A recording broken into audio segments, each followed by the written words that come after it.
He wasn't hiding in the shadows. He was walking the streets of Sacramento, visibly sick, repeatedly hospitalized, diagnosed with schizophrenia, released again and again, convinced his blood was disappearing and that drinking blood was the only way to survive.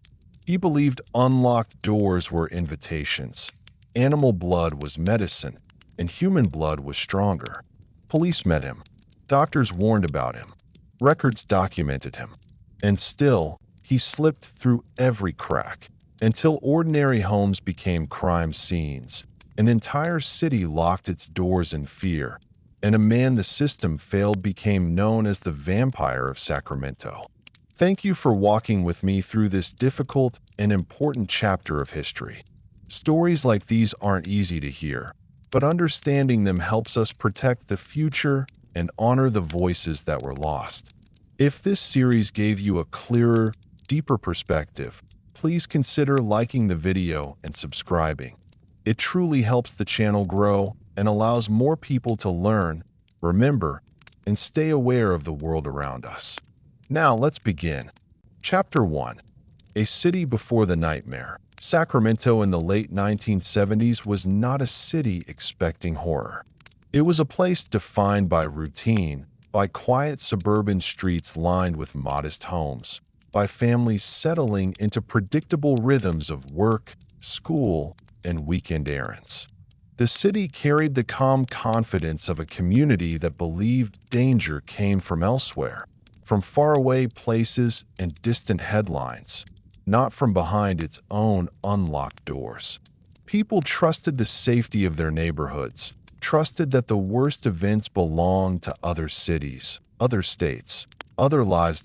Night. Porch lights glowed softly. Windows were left open to let in the warm California air. Dogs slept in backyards. Radios hummed with late-night music, and televisions flickered in living rooms where people drifted into sleep without fear. Sacramento felt ordinary, stable, and safe. And it was precisely this sense of normalcy that would soon make what happened there feel unreal, almost impossible to process. Before the name Richard Chase became associated with terror, it belonged to no one of consequence. He was not famous, not powerful, not important. He moved through the city as a shadow, barely noticed, blending into the background of everyday life. He did not arrive announcing danger. He arrived quietly, carrying a mind already fractured, already unraveling, already preparing to collide with a world that did not understand him and did not know it needed to stop him. The fear that would later grip Sacramento did not begin with screams or sirens. It began invisibly, inside a man whose inner reality bore no resemblance to the world around him. Long before blood would define his story, confusion did. Long before violence, there was isolation. And long before the city realized it was under threat, warning signs were already present, ignored or misunderstood by a system unequipped to deal with someone like him. At Sacramento's police force, like many across America at the time, was trained to respond to crime, not to prevent it through mental health intervention. Hospitals were overcrowded, underfunded, and often released patients they could not manage. Families struggled quietly with relatives whose behavior defied explanation. And in this environment, a severely disturbed man was allowed to drift freely, unchecked, his delusions growing stronger with each passing day. The late 1970s were a turning point in American mental health policy. Large psychiatric institutions were being closed in favor of community-based treatment, but the infrastructure to support this shift was incomplete. People with serious mental illnesses often fell through the cracks, cycling between brief hospital stays and the streets. Richard Chase was one of those people. He did not receive long-term care. He did not receive consistent supervision. He did not receive protection from his own mind. The people who would later look back and ask how such a thing could happen, the answer was uncomfortable. It happened because no one saw the full picture. Each warning sign appeared isolated, easy to dismiss, easy to explain away. A strange man wandering a neighborhood, a complaint that went nowhere, an arrest that led to nothing lasting. Each moment alone seemed small. Together, they formed a path toward catastrophe. The city itself was unaware it was standing at the edge of something dark. News headlines focused on politics, economic concerns, and everyday crime statistics. There was no language yet to describe what was coming.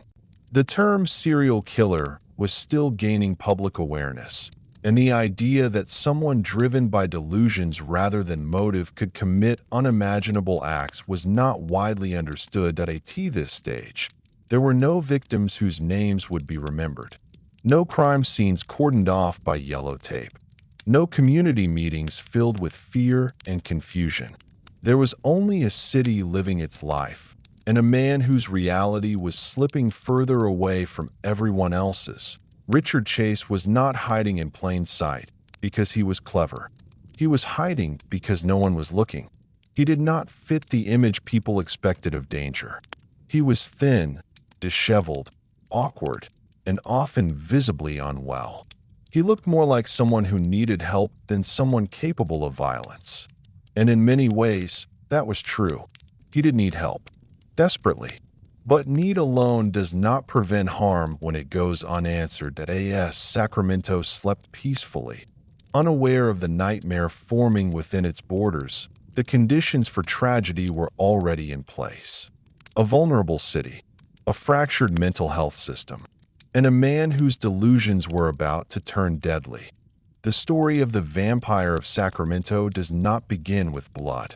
It begins with silence, with missed chances, with a city that trusted its safety and a system that underestimated the danger of a mind left untreated. And slowly, almost imperceptibly, the calm before the nightmare began to fade. If someone had tried to describe the danger that was approaching Sacramento, they would have struggled to find the right words. There was no clear villain yet, no pattern of violence, no reason for alarm. The threat did not move loudly or quickly. It crept forward in fragments, small, disconnected moments that never quite formed a warning loud enough to be heard. And because nothing dramatic had happened yet, life continued as it always had. In neighborhoods scattered across the city, people went about their routines without suspicion. Children rode their bicycles until sunset. Grocery bags were carried into kitchens. Neighbors waved politely, exchanging brief greetings before retreating into their homes. Doors were sometimes left unlocked, not out of carelessness, but out of trust. Sacramento was not naive. It simply had no reason to believe that danger could come from someone who looked so visibly broken. During this time, Richard Chase existed on the margins of society. He drifted through the city with no clear direction, no stable job, no meaningful social connections. People noticed him, but only briefly. He was strange, unsettling in a way that made others uncomfortable but not alarmed. His presence registered as odd, not threatening. The kind of person you avoided eye contact with, not the kind you reported. This was the fatal misunderstanding that would later haunt investigators and residents alike. Chase did not behave like a criminal in the conventional sense. He did not plan robberies or display ambition. His actions were shaped by a mind consumed by paranoia, by beliefs that defied logic but felt absolutely real to him. At this point, those beliefs had not yet fully translated into violence, but they were already steering him toward it.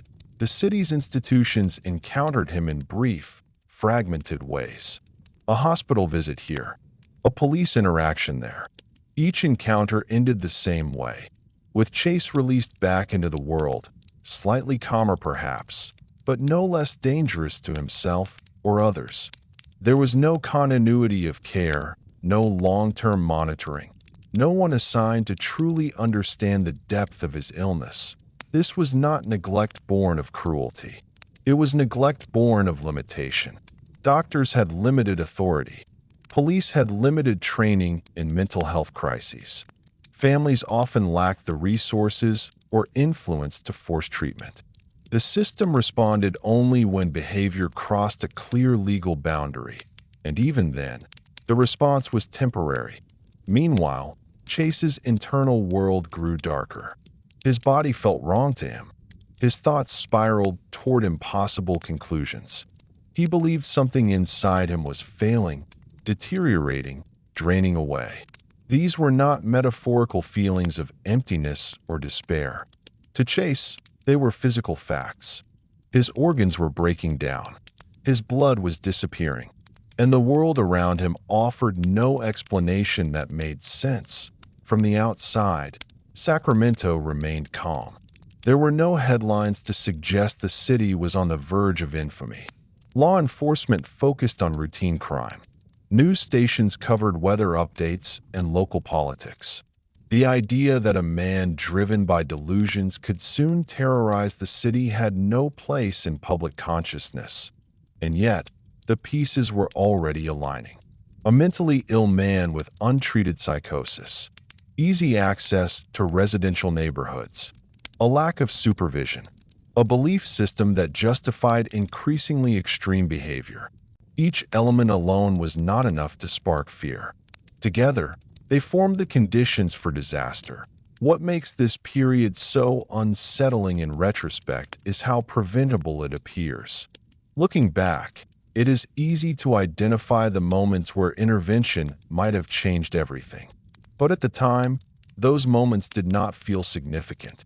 They blended into the background noise of everyday life.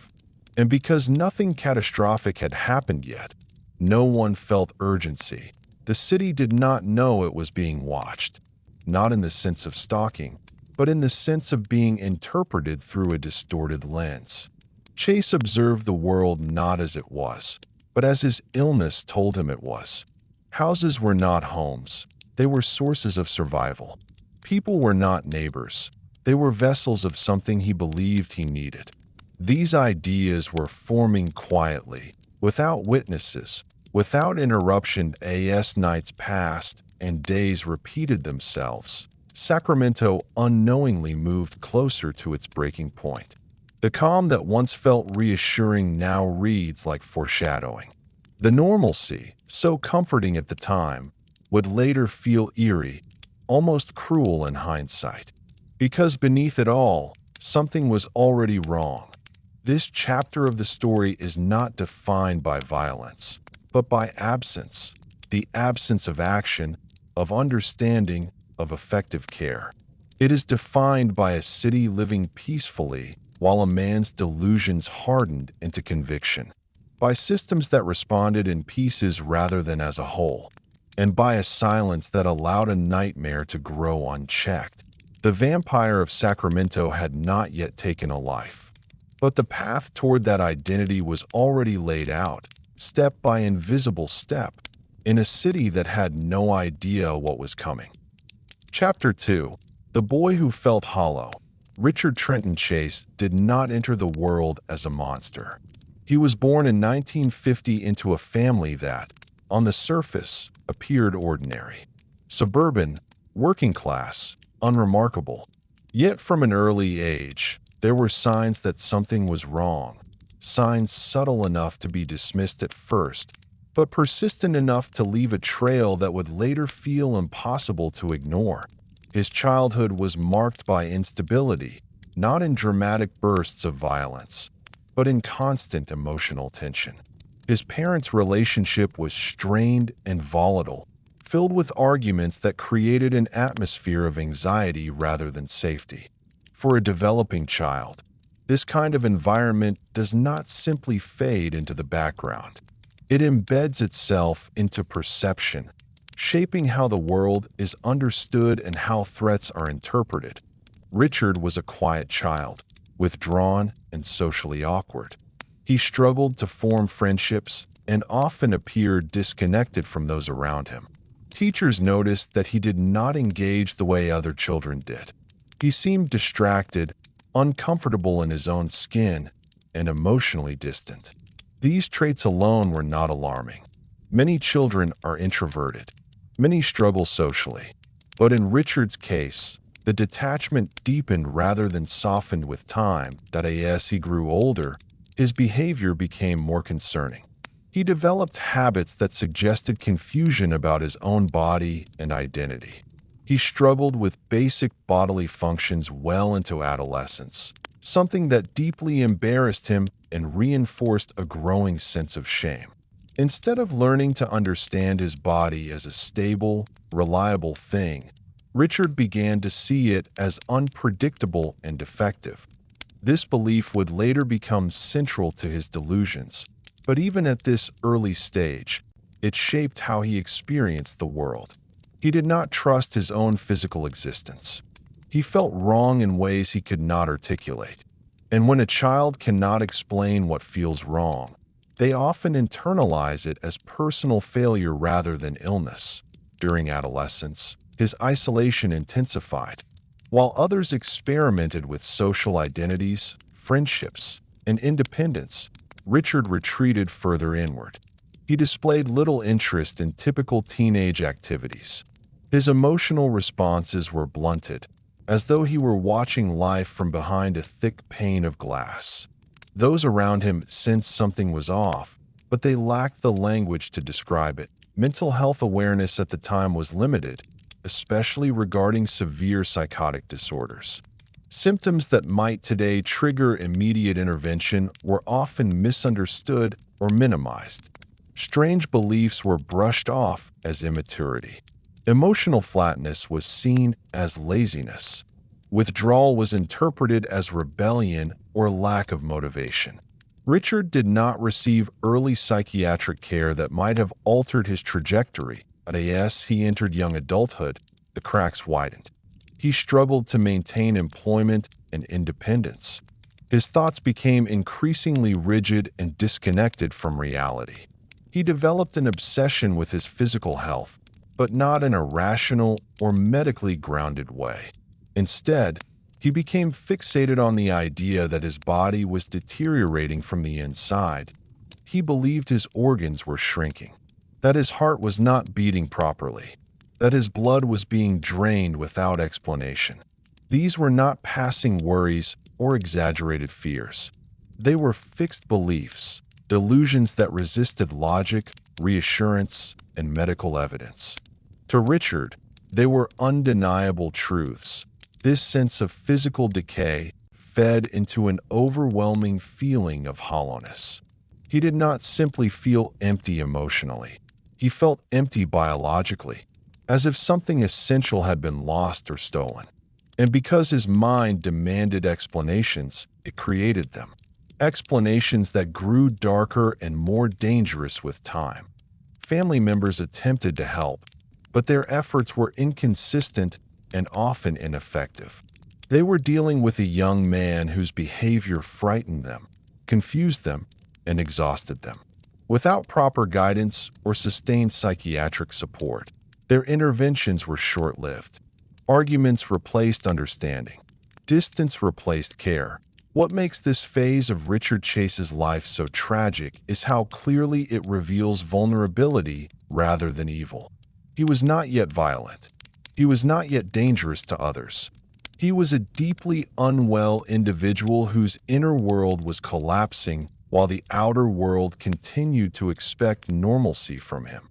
This mismatch between what society demanded and what his mind could provide created pressure that would eventually explode. The boy who felt hollow was becoming a man convinced he was dying. And when someone believes they are already dying, the boundaries that normally restrain behavior begin to dissolve. This chapter is not about blood or crime. It is about the slow construction of a distorted reality, about a young man slipping further from shared human understanding, about warning signs that, if recognized and addressed with sustained care, might have changed everything. Instead, Richard Chase continued forward, carrying his hollow feeling with him, unaware that his search for wholeness would soon take a terrifying form. By the time Richard Chase reached his early 20s, The sense of hollowness that had followed him since childhood had transformed into something far more dangerous. What had once been a vague discomfort with his body and mind was now a fixed, consuming belief that his physical existence was actively failing. He was no longer merely uneasy within himself.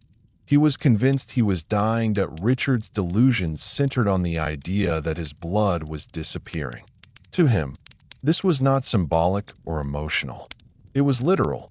He believed his bloodstream was drying up, that his organs were shrinking, and that his heart was struggling to function.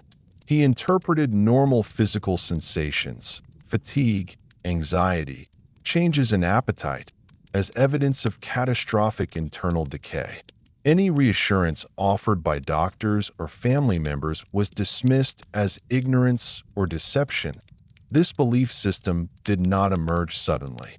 It grew gradually, feeding on isolation and misunderstanding. Each time a medical professional failed to validate his fears, his distrust deepened. Each time someone told him nothing is wrong, he interpreted it as proof that no one understood the seriousness of his condition. In his mind, he was alone in recognizing the truth about his body. As his paranoia increased, so did his attempts at self-diagnosis. He obsessively monitored his bodily sensations, searching for signs of deterioration. He experimented with extreme behaviors in an attempt to fix himself.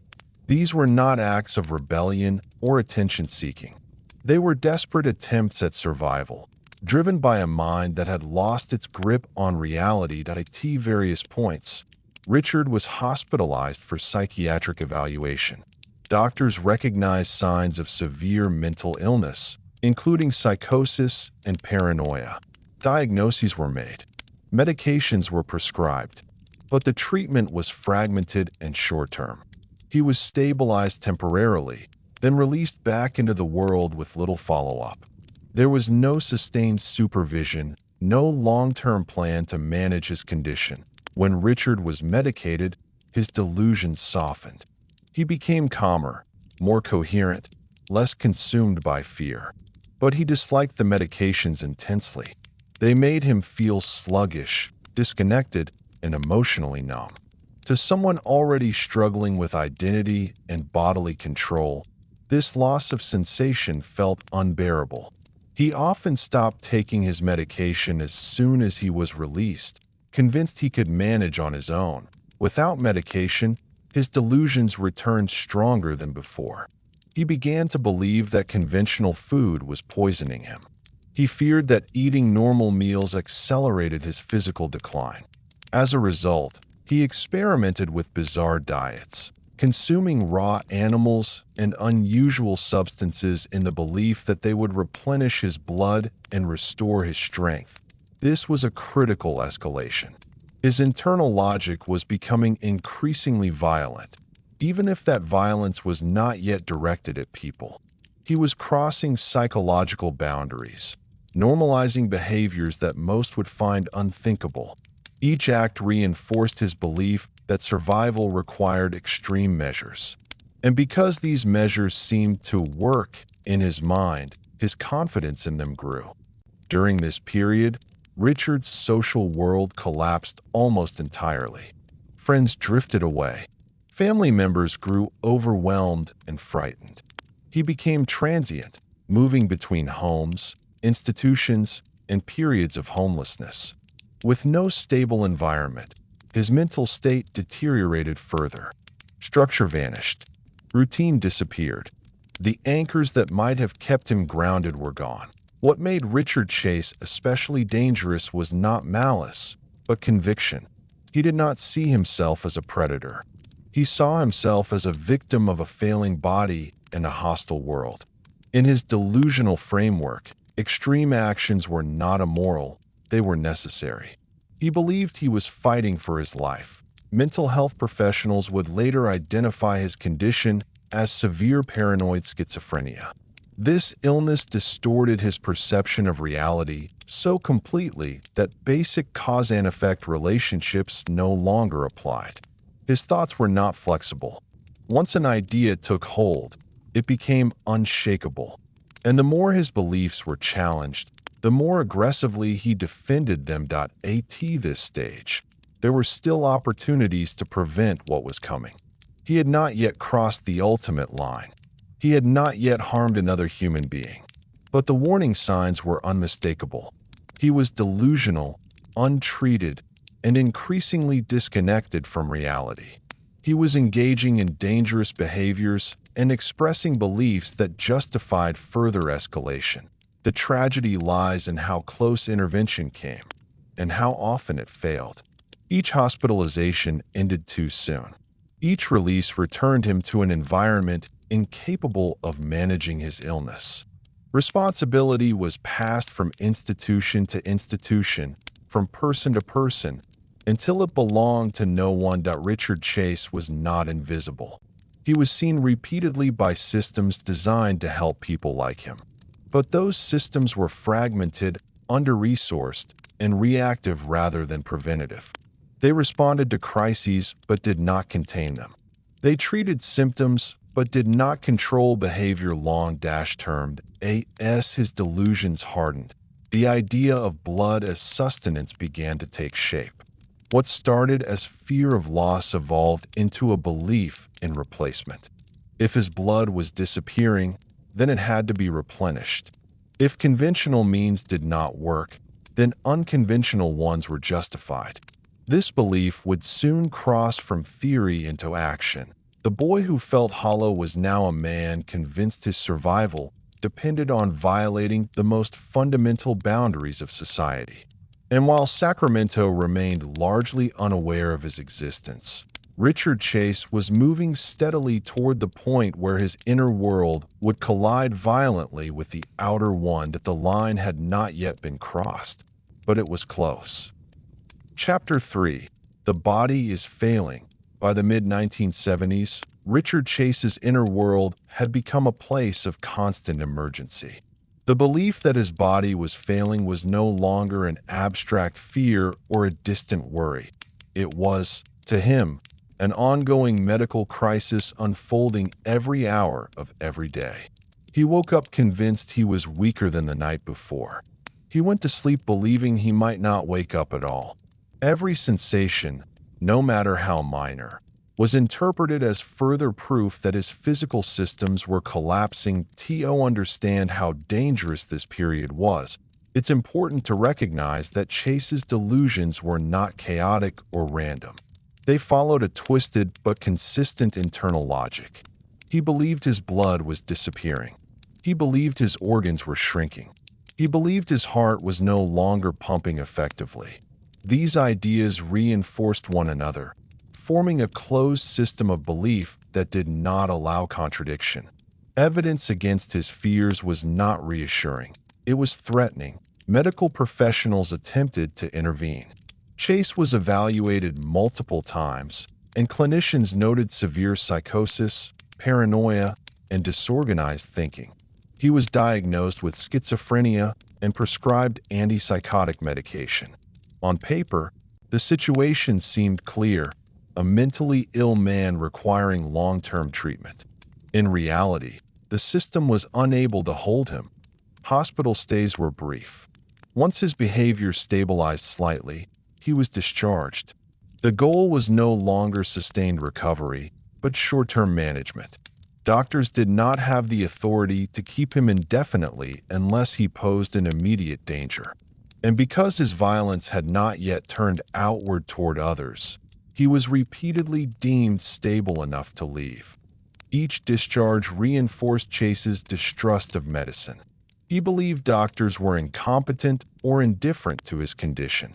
He interpreted their calm demeanor as evidence that they did not understand how serious his situation was.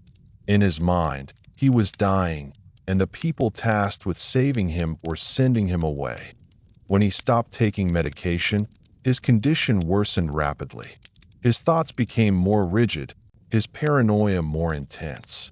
He began to believe that food was poisoning him, that conventional nutrition was accelerating his decline. This led to erratic eating patterns and extreme experimentation. He searched for alternative ways to restore his health, guided entirely by delusion. Chase's belief in blood as a source of vitality grew stronger during this time. He associated blood with life, strength, and internal balance. He believed his body needed blood directly, not through normal biological processes, but through consumption. This idea did not emerge overnight. It developed gradually, fed by fear, isolation, and untreated psychosis. He began harming animals, not out of cruelty in the conventional sense, but out of desperation. To Chase, these acts were medical procedures. He believed he was treating himself. He drank animal blood and consumed raw flesh, convinced that these actions were slowing his physical collapse. Each time he survived another day, it reinforced his belief that his methods were working. This phase marked a critical psychological shift. The boundary between self-preservation and violence began to blur. Acts that once would have seemed unthinkable became necessary. His moral framework was being rewritten by his illness. Survival justified everything. Those who encountered Chase during this period described him as deeply unsettling. He appeared gaunt, disheveled, and unfocused. His speech was often fragmented. His eyes carried an intensity that made people uncomfortable, as though he were constantly scanning for threats only he could see. Yet despite this, he continued to move freely through the community. Law enforcement interactions did occur. Chase was arrested on firearm-related charges after being found carrying a loaded weapon. He was sent for psychiatric evaluation and briefly institutionalized. During this time, doctors once again observed severe mental illness. Yet once stabilized, he was released. The pattern repeated: crisis, containment, release. Perhaps the most chilling aspect of this period is how clearly it illustrates systemic failure. Chase's danger was not invisible. It was documented. Diagnoses were made. Warnings were written into medical reports. But no mechanism existed to translate those warnings into long-term protection. For him or for others, as his condition worsened, Chase became increasingly convinced that the world itself was hostile to his survival. He believed people were withholding help. He believed society had abandoned him. This perception intensified his isolation and hardened his beliefs. He withdrew further from human connection, trusting only his own distorted logic. The idea that his body was failing became totalizing. It dominated every decision, every action. There was no room left for doubt or reflection. When someone reaches this level of delusional certainty, persuasion becomes impossible. Only containment and treatment can interrupt the trajectory. But interruption never came. By the end of this phase, Richard Chase was no longer just a man with disturbing beliefs. He was a man actively rehearsing behaviors that would soon be directed at humans. The psychological groundwork for extreme violence was complete. All that remained was a trigger. The body, in his mind, was failing, and he was running out of time. As Richard Chase's belief in his own physical collapse intensified, the world around him began to reorganize itself inside his mind. Ordinary cause and effect no longer applied. Instead, everything he experienced was filtered through a single, terrifying conclusion. His body was shutting down, and no one was going to save him. This conviction did not fluctuate. It did not soften with time. It hardened into something immovable, shaping his behavior with ruthless consistency. By this point, Chase was no longer seeking help in any meaningful sense. Medical professionals had become symbols of abandonment in his mind. Hospitals represented false reassurance and premature release. Medication was seen not as treatment, but as interference, something that dulled his senses and prevented him from detecting the danger inside his body. He believed that the drugs masked symptoms rather than curing the underlying problem. allowing his condition to worsen unnoticed. Without medication, his delusions grew more elaborate. He believed his arteries were shrinking, that his stomach was turning into powder, that his heart was weak and irregular. He would press his hands against his chest, convinced he could feel his organs failing. He checked mirrors obsessively, searching his face for signs of death. Every reflection confirmed his fear. He looked sick, drained, fading. His diet became increasingly extreme. Conventional food was rejected almost entirely. He believed it was devoid of life force and incapable of sustaining him. Instead, he sought what he believed were pure sources of vitality. Blood became central to this belief, not metaphorically, but chemically. He believed blood contained what his body lacked, and that consuming it directly would restore balance. This belief pushed him further into dangerous behavior. He began capturing small animals, killing them, and consuming their blood and organs raw. These acts were not carried out in frenzy, but in grim focus. To Chase, they were medical rituals. He documented his physical sensations afterward, noting whether he felt stronger or weaker. Any temporary relief reinforced his delusion that he was on the right path. Neighbors and acquaintances noticed his increasingly bizarre behavior. Complaints were made. Concerns were raised. Yet without a clear act of violence against another person, intervention remained limited. The threshold for action was high, and Chase had not yet crossed it publicly. He existed in a gray zone, clearly unstable, clearly dangerous to himself, but not legally defined as a threat to others. One of the most disturbing developments during this time was his growing belief that his survival was time-sensitive. He felt he was racing against an invisible clock. Each day without sufficient blood was, in his mind, a step closer to death. This urgency removed any remaining hesitation. When survival feels immediate and absolute, moral considerations collapse. His thinking also became increasingly externalized. At first, the problem was his body alone. But gradually, he began to see the outside world as both a threat and a resource. He believed environmental toxins were accelerating his decline. He believed people were unknowingly carrying what he needed to survive.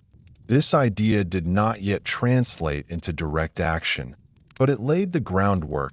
Chase's living conditions deteriorated.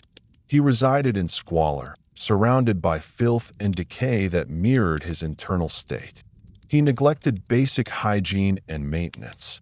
His apartment became a physical manifestation of his mind, disorganized, unsafe, and hostile to life. To an outside observer, it was clear he was spiraling. To Chase, it was irrelevant. The state of his surroundings mattered less than the perceived emergency inside his body. Law enforcement encountered him again during this period, often for minor offenses or suspicious behavior. Each interaction ended the same way. He was identified as mentally ill, evaluated briefly, and released. The system recognized him as a problem, but not as a priority. He moved between institutions without ever being anchored to one. What makes this stage particularly chilling is how close he was to committing violence against others, and how inevitable it began to feel. His belief system had eliminated alternatives. If animal blood worked, then blood itself was the solution. If his condition worsened, then he needed more. If time was running out, then hesitation was dangerous. Chase did not wake up one day and decide to harm someone. The decision was built slowly, brick by brick, through delusion, fear, and neglect. By the end of this chapter in his life, the line separating self-preservation from predation had almost disappeared. The body, in his mind, was failing faster now.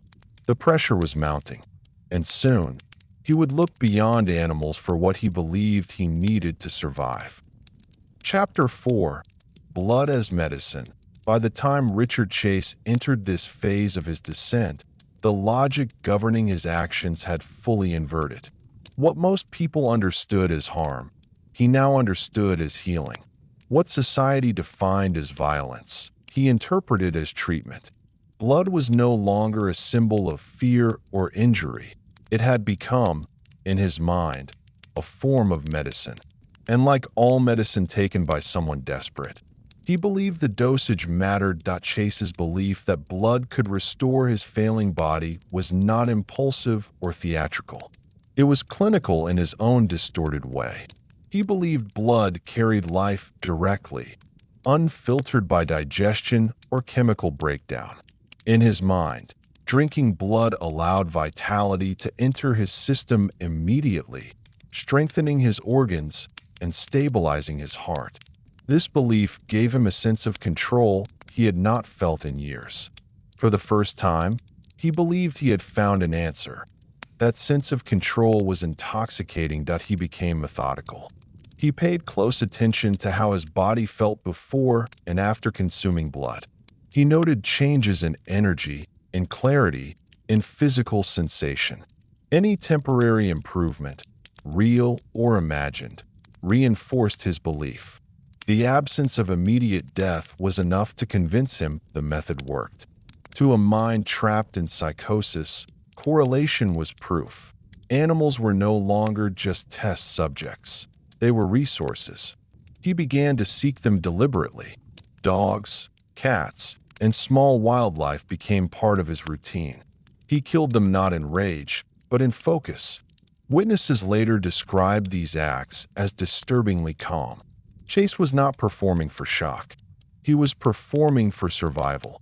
This distinction matters because it explains why his behavior escalated so smoothly. There was no emotional barrier slowing him down. Guilt, empathy, and fear of consequences were overridden by perceived necessity. When someone believes their life depends on an action, morality becomes secondary. In Chase's mind, refusing to act would have been the same as choosing death. His apartment became a laboratory of delusion. Bloodstains, animal remains, and decay surrounded him, yet he did not see filth. He saw evidence of treatment. Containers filled with blood were not grotesque to him. They were supplies. The smell did not repel him. It reassured him that what he needed was close. During this time, Chase's paranoia expanded outward. He believed external forces were responsible for his physical decline. He became convinced that poisons in the air, in food, and in water were weakening him. He sealed his apartment obsessively. He wore gloves. He avoided contact with others, believing they carried contamination. Ironically, the more he isolated himself, the more his mind turned inward, feeding on its own distortions. What makes this period especially alarming is how clearly it demonstrates progression. This was not static illness. It was moving somewhere. The belief in blood as medicine created a framework that justified increasingly extreme actions. If animal blood helped, then human blood, richer, stronger, closer to his own, would logically be even more effective. This idea began forming quietly, without announcement, without immediate action. He did not yet see people as targets. He saw them as potential solutions. That distinction would collapse later. Medical intervention remained inconsistent. Chase was hospitalized again and once more diagnosed with severe paranoid schizophrenia. Doctors observed his delusions, his disorganized thinking, his fixation on blood and bodily failure. He was medicated. His symptoms eased. And once again, he was released. Perhaps the most devastating failure occurred here. During one hospitalization, Chase openly expressed concerns about his blood and his organs. He spoke of consuming animal blood. These were not hidden behaviors. They were known. Yet once he appeared calmer under medication, the urgency dissipated. He was discharged without the long-term containment his condition clearly required. Shortly after his release, he stopped taking medication. Without it, the dam broke completely. His delusions surged back with renewed intensity, fueled now by the belief that he had already discovered the cure. He no longer searched for answers. He believed he had them. The only problem was supply. Chase began wandering neighborhoods, not with a clear plan, but with a growing sense of opportunity. He tested boundaries in small ways. He checked doors. He peered into windows. He interpreted unlocked homes as permission, believing that if a door was unlocked, it meant he was allowed to enter. This belief was not symbolic. It was literal. In his mind, the universe itself was signaling consent. This delusion would later have catastrophic consequences. What is most chilling about this chapter is its quietness. No alarms sounded. No public warnings were issued. There was no sudden spike in visible danger. A man with a profoundly dangerous belief system was walking freely through residential neighborhoods, guided entirely by a logic only he could see. Blood had become medicine. Medicine required access, and access, he believed, was being offered to him. The line separating delusion from action was thinning rapidly. As Richard Chase's belief in blood as a life-saving substance solidified, his behavior shifted from experimentation to dependency. What had once felt like a discovery now felt like a necessity. He no longer consumed blood to test whether it worked. He consumed it because he believed he could not survive without it. This transition marked a crucial and terrifying escalation because dependency removes hesitation. It replaces doubt with urgency. Chase began to believe that his condition was worsening faster than before. The temporary relief he felt after consuming blood seemed shorter each time, convincing him that he needed larger amounts, more frequently. In his distorted reasoning, this was not evidence that his method was failing. It was proof that his body's decline was accelerating. He believed he was running out of time. This sense of urgency altered how he moved through the world. He became more alert, more focused, and more willing to take risks. He wandered Sacramento's residential streets with a new perspective, scanning houses not as places of safety, but as possible sources of survival. His delusion about unlocked doors became more prominent. To Chase, a locked door meant rejection. An unlocked door meant invitation. He believed this rule was absolute and universal. This belief removed responsibility from his actions. If he entered a home, it was not trespassing. It was permission granted by the universe. If something terrible happened inside, it was not his fault. The logic was airtight to him and deeply dangerous to everyone else at the same time. His paranoia about contamination intensified. He believed toxins were everywhere. He wore gloves obsessively, not to hide fingerprints, but to protect himself from imagined poisons. He avoided direct contact when possible. Ironically, this concern for contamination coexisted with acts that were objectively filthy and dangerous. Delusion does not follow consistency. It follows conviction. Chase's mental state deteriorated visibly.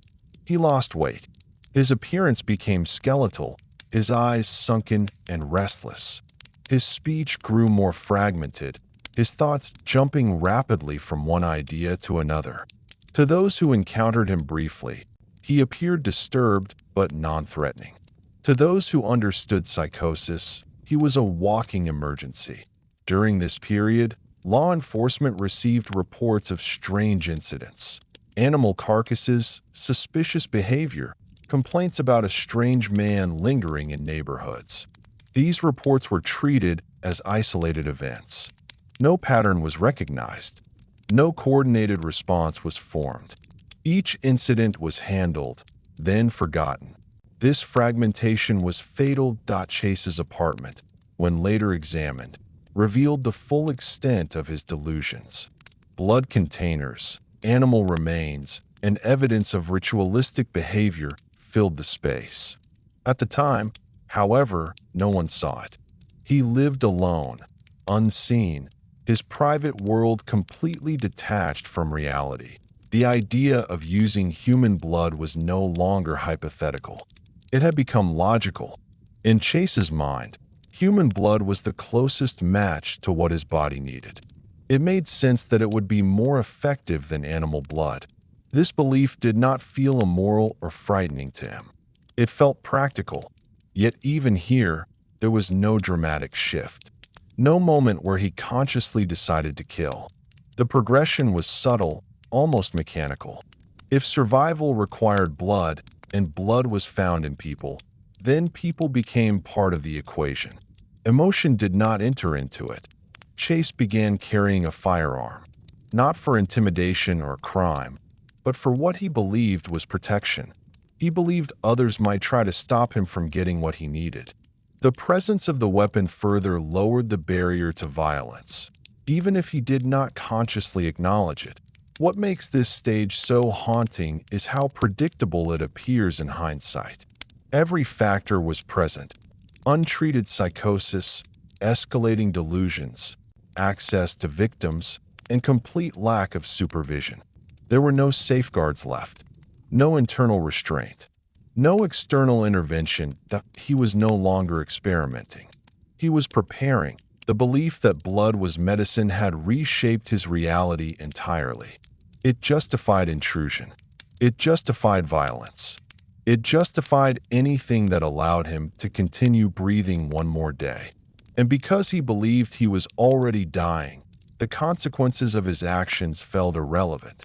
Sacramento continued its routines, unaware that a man walking its streets believed the city itself was offering him permission to survive at any cost.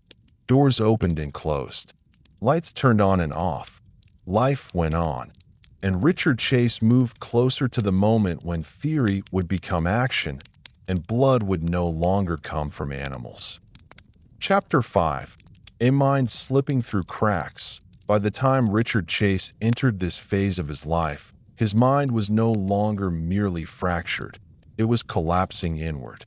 The structure that once allowed him to function, however poorly, had eroded. What remained was a rigid, paranoid worldview governed entirely by delusion, urgency, and fear. He was not drifting anymore.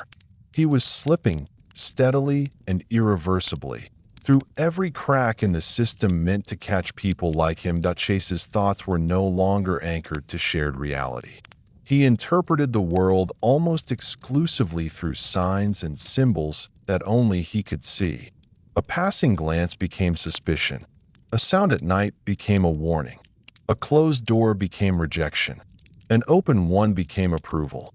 His mind had created a rule-based universe where every detail carried meaning, and every meaning justified action. This stage is crucial to understand because it marks the point where intervention was not just necessary, it was urgent. Chase was no longer capable of self-regulation. He could not evaluate consequences, assess risk, or empathize with others in any meaningful way. His internal dialogue was dominated by survival logic fueled by paranoia. Everything else was noise. Medical records from this period paint a disturbing picture. Psychiatrists documented severe psychosis, disorganized thinking, and fixed delusions involving blood, poisoning, and bodily decay. These were not vague symptoms. They were explicit and persistent. Chase expressed beliefs that would alarm any trained clinician. And yet, despite this documentation, he was repeatedly released. The reason lay not in disbelief, but in limitation. Mental health institutions were overwhelmed. Long-term involuntary commitment required strict legal thresholds. Unless a patient was actively violent or issuing direct threats, they could not be held indefinitely. Chase existed in the space between dangerous and provably dangerous, a space where responsibility dissolved. Each release sent a silent message to Chase: you are on your own. And to his delusional mind, this message confirmed everything he already believed, that the world did not care if he lived or died, that no one was coming to help. that survival depended entirely on his own actions. This belief hardened his paranoia into hostility. Not anger in the emotional sense, but hostility in perception. He began to see the world as something that had abandoned him, something he was no longer obligated to respect. If society would not protect him, then society had forfeited its authority over him. His isolation became nearly total. He avoided sustained interaction with others, not out of shyness, but out of fear and distrust. He believed people carried toxins. He believed they might interfere with his treatment. He believed they could stop him from surviving. As a result, he withdrew into a private reality where no one could challenge his beliefs. During this time, Chase's behavior grew increasingly erratic. He wandered aimlessly for hours. He muttered to himself. He performed repetitive actions meant to ward off imagined threats. He wore gloves constantly, even indoors, convinced that direct contact would poison him. These behaviors were visible. They were noticed, but they were not acted upon decisively. Neighbors described him as unsettling but pitiable. Police saw him as disturbed but manageable. Doctors saw him as ill but temporarily stable. Each group viewed only a fragment of the problem. No one saw the whole. This fragmentation is the heart of the tragedy. Chase did not evade the system. He passed through it repeatedly, but the system never closed around him. There was no single authority responsible for containing him long-term. Responsibility diffused until it vanished. As his paranoia intensified, Chase began to externalize blame more clearly. He believed forces outside himself were actively working against his survival. He believed people were withholding blood, withholding help, withholding truth. This belief did not manifest as rage, but as entitlement. In his mind, what he needed was being unjustly denied. Entitlement, when combined with delusion, is dangerous. It transforms desire into justification. It removes moral friction. If something is owed to you, then taking it is not wrong. Chase's thinking was moving steadily in this direction at the same time. His sense of time compressed. He felt urgency constantly. He believed his body could fail at any moment. This urgency eliminated patience. It eliminated restraint. When survival feels immediate, there is no tomorrow to wait for. What makes this phase especially haunting is how clearly it shows inevitability, not because violence was destined, but because prevention failed repeatedly. Chase was not hidden. He was not unknown. He was documented, diagnosed, and observed. And yet, he remained free. His mind was slipping through cracks that widened with every missed opportunity. Cracks between medicine and law, between responsibility and authority, between awareness and action. And soon, he would slip completely through, into a space where no one could stop what was coming. By this stage, Richard Chase was no longer simply unwell. He was uncontained. The structures meant to hold his life together had either fractured or quietly stepped aside, leaving him alone with a mind that no longer recognized limits. What remained was not chaos in the dramatic sense, but something far more dangerous, a consistent, delusional logic that guided him calmly toward violence. Chase's perception of reality had narrowed.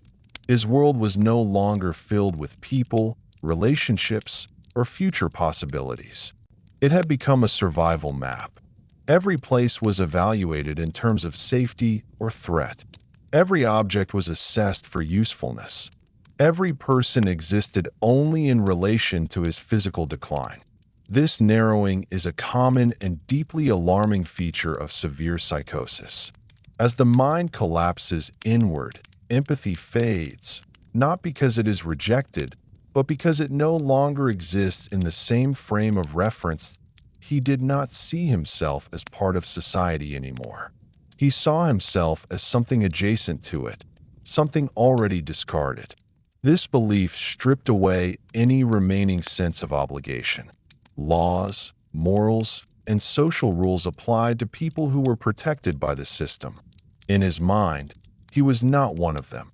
The idea that unlocked doors were invitations became central to his behavior during this period. Chase believed the world communicated through signs, and doors were among the clearest. If a door was locked, it meant he was not welcome. If it was unlocked, it meant consent had been given. This belief was absolute. It allowed him to act without guilt, because responsibility, in his mind, had been transferred elsewhere.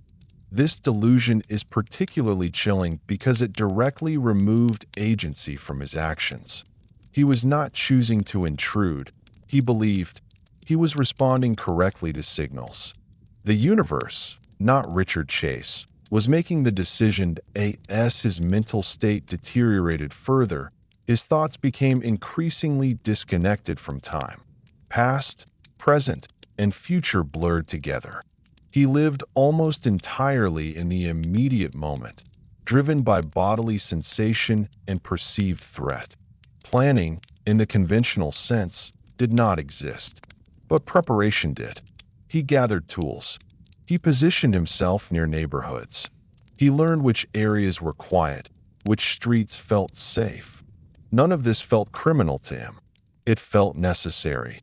During this time, Chase's interactions with authorities continued, but they were fleeting. He was questioned, evaluated, and released. Again and again, the same cycle played out. His behavior alarmed people, but not enough to trigger permanent action. He was too sick to function normally, yet not visibly violent enough to be confined. He occupied a dangerous middle ground. This is where the phrase "falling through the cracks" becomes painfully literal. Chase was not ignored. He was processed. But processing is not protection. Each institution touched him briefly, then passed him along. No one followed up. No one tracked escalation. No one asked the question that mattered most. What happens if this man continues untreated? Inside Chase's mind, the answer was already clear. His belief in blood as medicine intensified alongside his sense of isolation. He no longer saw animal blood as sufficient. The relief it provided felt incomplete. He believed the match was imperfect, that only blood similar to his own could fully restore him. This thought did not appear as a horrifying realization. It appeared as a practical conclusion. The absence of emotional response to this idea is what makes it so terrifying. Chase did not experience internal conflict. There was no moment of horror or hesitation. The belief slid into place as naturally as all the others had. If something works better, you use it. That was the extent of the reasoning that at the same time, his paranoia about being stopped increased. He believed others might try to interfere with his survival. This belief justified secrecy and preparedness. He began carrying a firearm more consistently, not as a weapon in his mind, but as protection against imagined threats. The presence of the gun quietly removed the final barrier between delusion and irreversible action.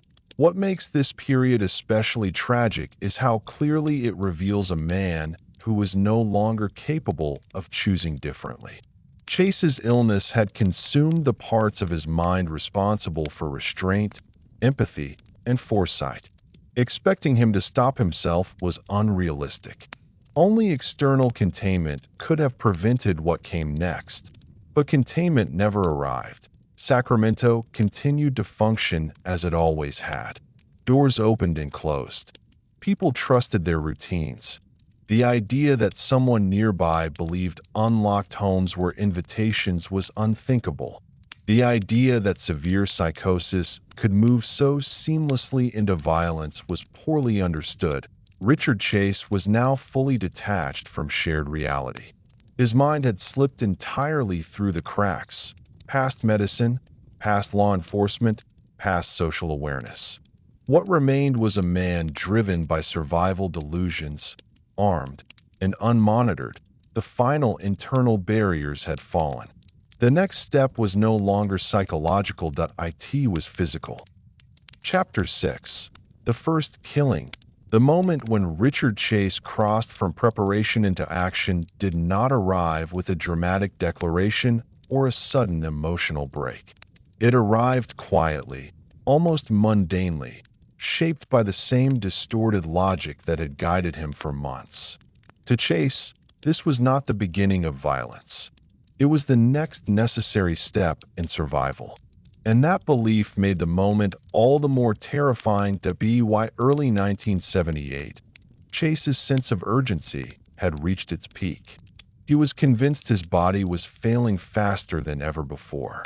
The relief he once believed animal blood provided now felt insufficient and fleeting. In his mind, the conclusion was unavoidable. If blood was medicine, and if the medicine had to match the patient, then human blood was the only viable solution. This was not a moral decision to him. It was a biological one that he did not see himself as choosing to hurt someone. He believed he was responding correctly to a crisis no one else could see. That on a winter day in Sacramento, Chase armed himself and left his apartment. He wandered through residential neighborhoods, not with a clear target, but with a heightened sense of readiness. His mind was alert, scanning for signs. Doors, windows, movement, silence. Every detail was interpreted as either permission or warning that he approached a home and tested the door. It was locked. In Chase's delusional framework, this meant rejection. The house was not offering him entry. He moved on without forcing his way in. This detail would later become chilling evidence of how his internal rules governed his behavior. He was not indiscriminately violent. He was following a system that only existed in his mind. He continued walking until he reached another residence.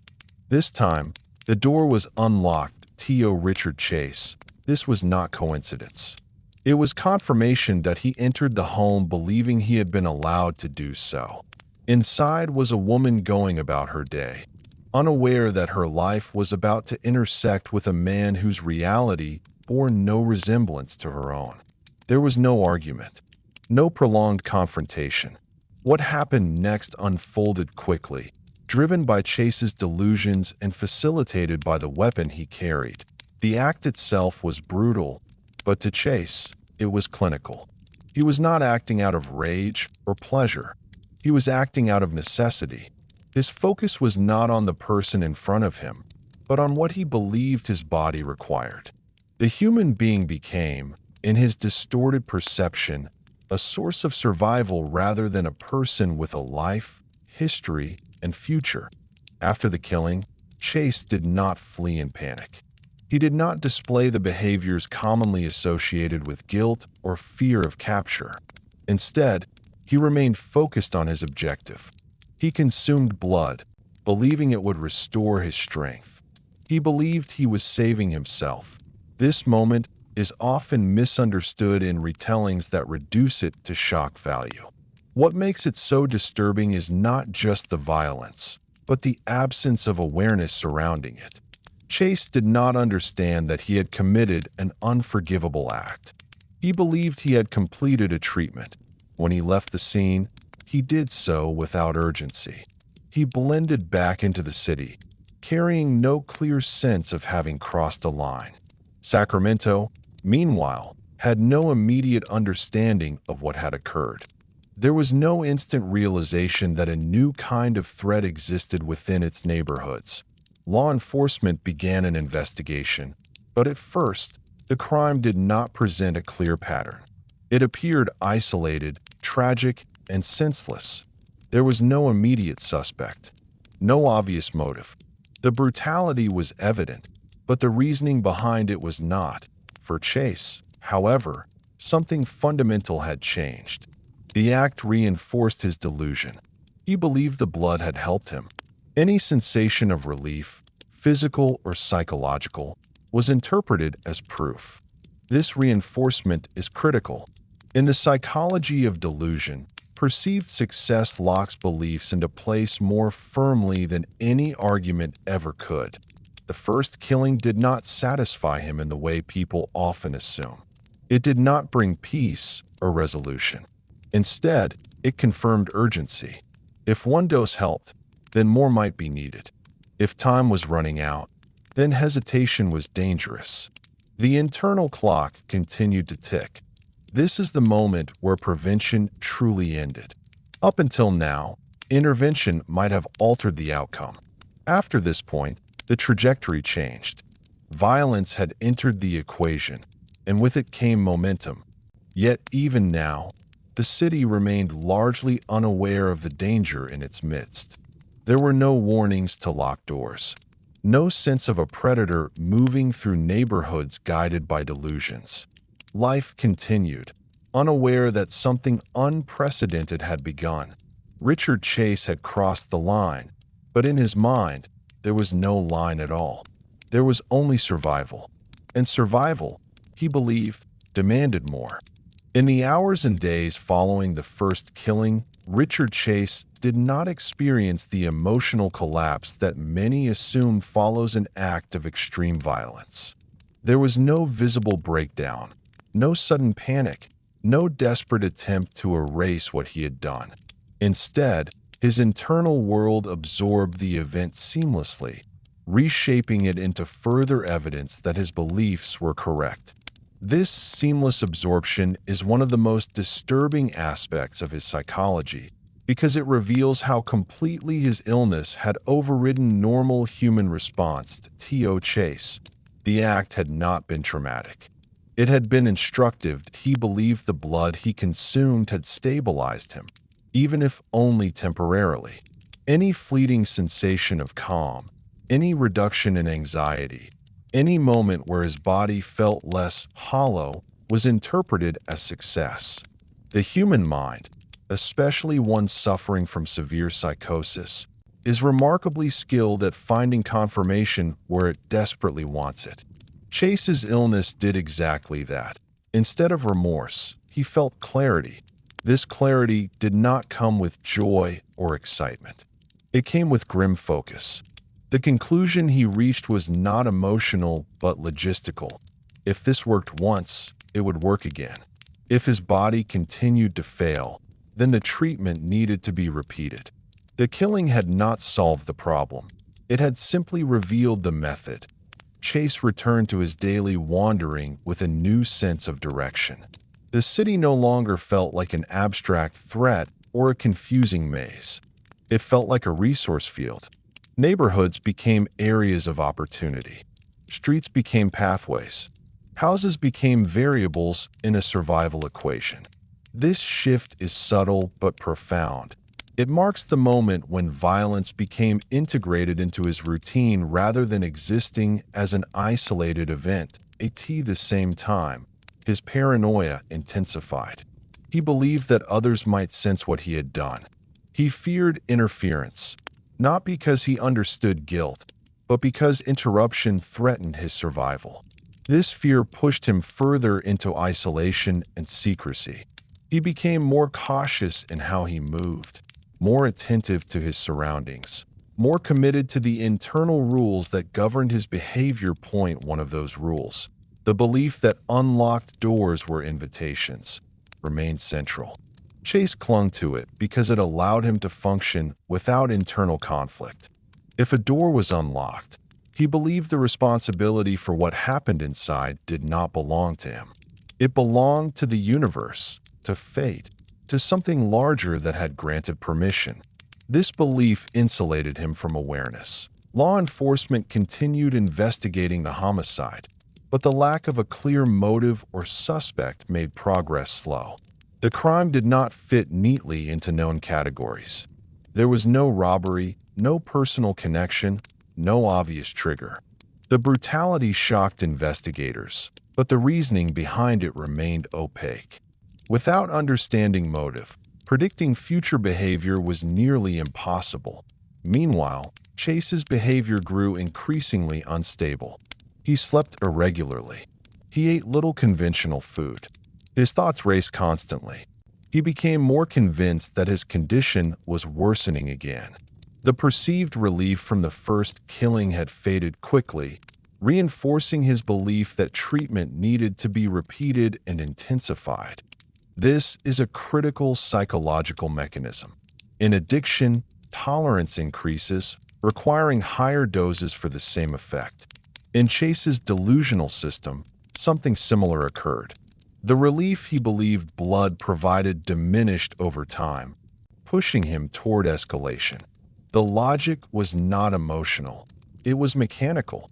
During this period, Chase also began to exhibit behaviors that suggested disorganization was worsening. He left behind evidence. He moved erratically. He spoke to himself more openly in public spaces. These signs did not immediately connect him to the crime, but they reflected a mind under increasing strain. What makes this moment particularly tragic is that even now, after the first killing, there were still opportunities to stop him. He was not hiding effectively. He was not a calculated criminal mastermind. He was a severely ill individual whose actions were becoming more visible and more dangerous. But recognition lagged behind reality. The city of Sacramento, still reeling from a crime that made little sense, had not yet grasped the nature of the threat. There was no understanding that this was not a crime of passion or opportunity, but one driven by psychosis. Without that understanding, preventive measures were absent. Chase, meanwhile, interpreted the absence of immediate consequences as further confirmation. He believed the world was allowing him to do what was necessary. Each day he remained free reinforced his belief that his actions were justified, even sanctioned. The psychological shift that occurred after the first killing cannot be overstated. Before, violence was theoretical. After, it was proven. Before, it was an option. After, it was a solution. This shift is what transformed Richard Chase from a man rehearsing violence into a man capable of repeating it. And repeat it he would. The first killing did not bring an end to his fear or his suffering. It deepened it. The hollow feeling remained. The urgency returned. And with it came the terrifying certainty that the only way forward was through more blood. Sacramento was no longer standing on the edge of a nightmare, that IT was already inside it. Chapter 7. The vampire emerges. After the first killing, Richard Chase's transformation accelerated. The figure who had once drifted through Sacramento as a visibly disturbed but largely unnoticed man began to take on a darker presence. One shaped not by intention to terrorize, but by a delusional certainty that his survival required continued violence. This was the moment when the mythic label that would later follow him began to take shape, not in his own mind, but in the fearful interpretations of those who would try to make sense of his actions. Chase did not think of himself as a vampire. He did not adopt the identity, romanticize it, or seek it out. The term would be imposed later by media struggling to describe acts that seemed incomprehensible. In Chase's reality, there was no mythology, only medicine. Blood was not symbolic, it was functional. It was not about fascination, it was about necessity. What changed during this phase was not his belief, but his behavior. The psychological barrier that once separated thought from action had collapsed.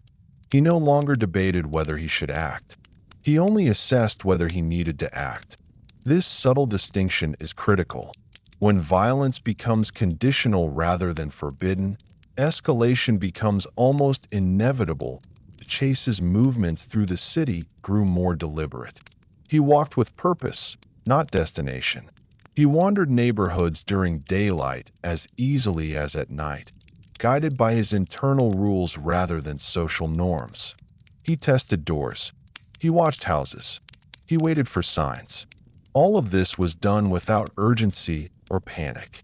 His calmness was perhaps the most unsettling part of his presence. He believed he was following rules that protected him. If a door was locked, he moved on. If it was unlocked, he entered. This belief gave him a sense of order in a world he otherwise experienced as chaotic and hostile. It also allowed him to act without fear of moral consequence. In his mind, he was not choosing victims. He was responding to invitations. This delusion created a terrifying randomness. There was no profile, no pattern of selection beyond circumstance. Anyone could become part of his distorted survival logic simply by leaving a door unlocked. This randomness would later amplify the city's fear because it meant there was no clear way to feel safe. A.S. Chase continued acting on his beliefs. His physical and mental state continued to deteriorate. He was severely underweight, malnourished, and visibly unstable. His thoughts were increasingly disorganized, jumping between paranoia, bodily fear, and perceived signs from the environment. He believed poisons were everywhere. He believed his heart was failing again. He believed time was running out.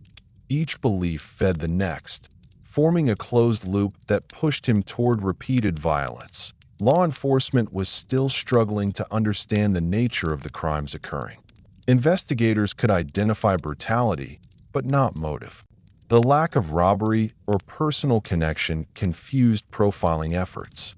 Without a clear motive, it was difficult to predict what might happen next or who might be targeted. The idea that the violence was driven by severe psychosis was not yet fully considered as more disturbing details emerged from crime scenes.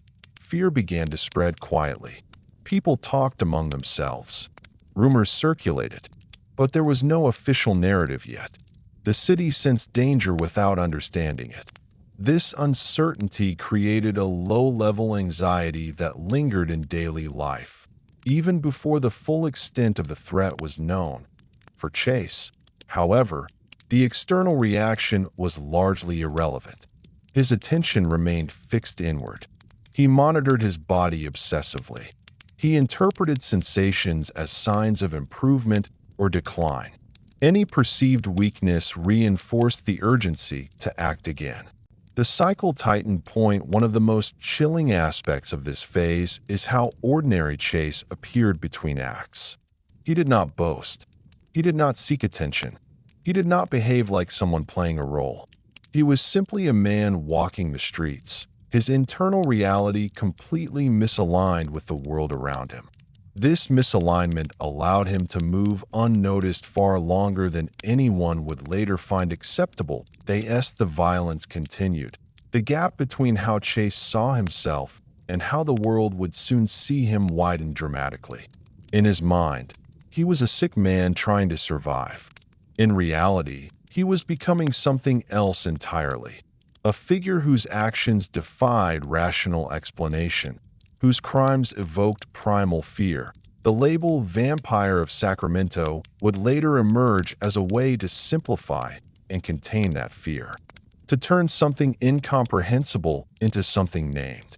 But at this stage, the vampire had not yet been born in public consciousness. He existed only in fragments, crime scenes, unanswered questions, growing unease. What had emerged instead was a pattern. A dangerous one. Violence was no longer accidental or singular. It was becoming repetitive, embedded in Chase's distorted routine. Each act reinforced the next, pushing him further from any possibility of return. The man who once believed his body was failing now believed he had found the only way to keep it alive. And as that belief hardened, the city around him moved unknowingly closer to a reckoning. As Richard Chase continued acting on his delusions, the consequences of his actions began to ripple outward in ways he could neither perceive nor understand. To him, each act existed in isolation, connected only by the logic of survival. To the city of Sacramento, however, something far more frightening was taking shape. A pattern of violence that felt both random and deeply personal. A threat that could strike anywhere, without warning. Investigators began to notice unsettling consistencies. The crimes shared a level of brutality that was difficult to contextualize. There was no theft of valuables, no signs of personal disputes, no clear motive that fit existing criminal profiles. The violence seemed excessive, almost ritualistic, yet lacked the symbolic markers typically associated with ritual crimes. This contradiction baffled law enforcement and delayed recognition of the true nature of the threat. Meanwhile, Chase's internal world continued to deteriorate. His sense of self was fragmenting. He no longer viewed his body as a single entity, but as a collection of failing parts requiring constant maintenance. Blood, in his mind, was not just medicine, it was fuel. Without it, he believed, his organs would shut down one by one. This belief created relentless pressure. There was no room for rest or recovery. Every moment without blood felt dangerous. This pressure removed any remaining hesitation. Chase's movements became more decisive. He entered homes more confidently. He acted more quickly. The fear that once accompanied uncertainty had been replaced by grim resolve. His illness had stripped away emotional response, leaving only function. The randomness of his actions was perhaps the most terrifying element. There was no demographic pattern, no behavioral signal victims could recognize. The only rule he followed, unlocked doors as invitations, was invisible to everyone but him. People did not know they were part of a system that could mark them as targets. This randomness would later amplify public fear, as residents realized that safety was no longer guaranteed by routine or familiarity. As details of the crimes slowly emerged, media coverage intensified. Journalists struggled to describe what was happening without sensationalism, yet the facts themselves were impossible to soften. The public began searching for explanations, reaching for labels that might make sense of the horror. This was when the word vampire entered the conversation, not as a literal description, but as a metaphor for something unnatural and predatory. The label spread quickly because it gave shape to fear. It transformed an incomprehensible series of acts into a single, frightening identity. But this identity bore little resemblance to the reality of Richard Chase's mind. There was no mystique, no fantasy, no intention to terrify. There was only illness, untreated and unchecked, manifesting in the most extreme way possible. Chase himself remained largely unaware of the growing panic. He did not follow news coverage. He did not monitor police activity. His awareness extended only as far as his next perceived need. This lack of awareness made him unpredictable. He did not adjust his behavior in response to risk. He did not escalate to taunt or retreat. He simply continued at the same time. Cracks began to appear in his invisibility. His disorganization increased. He left behind evidence without understanding its significance. He behaved erratically in public spaces. His appearance, gaunt, unstable, visibly unwell, began to draw more attention. People noticed him not as a threat, but as someone deeply wrong. Law enforcement, now under pressure, intensified efforts to identify a suspect. Task forces were formed. Tips were collected. Patterns were debated. The idea that the perpetrator was suffering from severe mental illness slowly gained traction.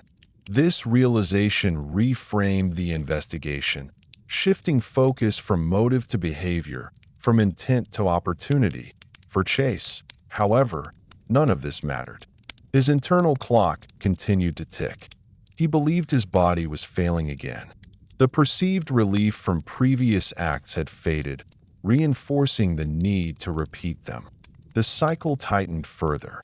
This phase marked the moment when Richard Chase ceased to be an isolated danger and became a symbol of fear. The Vampire of Sacramento was no longer just a future headline. It was a presence felt across the city. Doors were checked more carefully. Lights stayed on longer. Trust began to erode. Yet the most tragic aspect of this emergence is how preventable it still appears. Chase was not hiding. He was not sophisticated. He was a severely ill man moving openly through the city, leaving clues not out of arrogance, but out of disorganization. The danger was not his cleverness. It was the system's delayed as fear spread and pressure mounted. The distance between chase and capture began to shrink. The city was waking up to the reality of what it faced.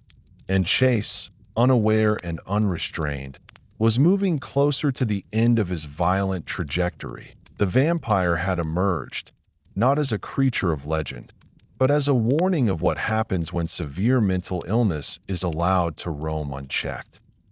Chapter 8: Sacramento in Fear. By the time fear truly took hold of Sacramento, it did not arrive as a sudden shock. It seeped in gradually, like a chill that settles into a room long before anyone realizes the temperature has dropped. At first, there were only fragments, isolated crimes, unsettling details, unanswered questions.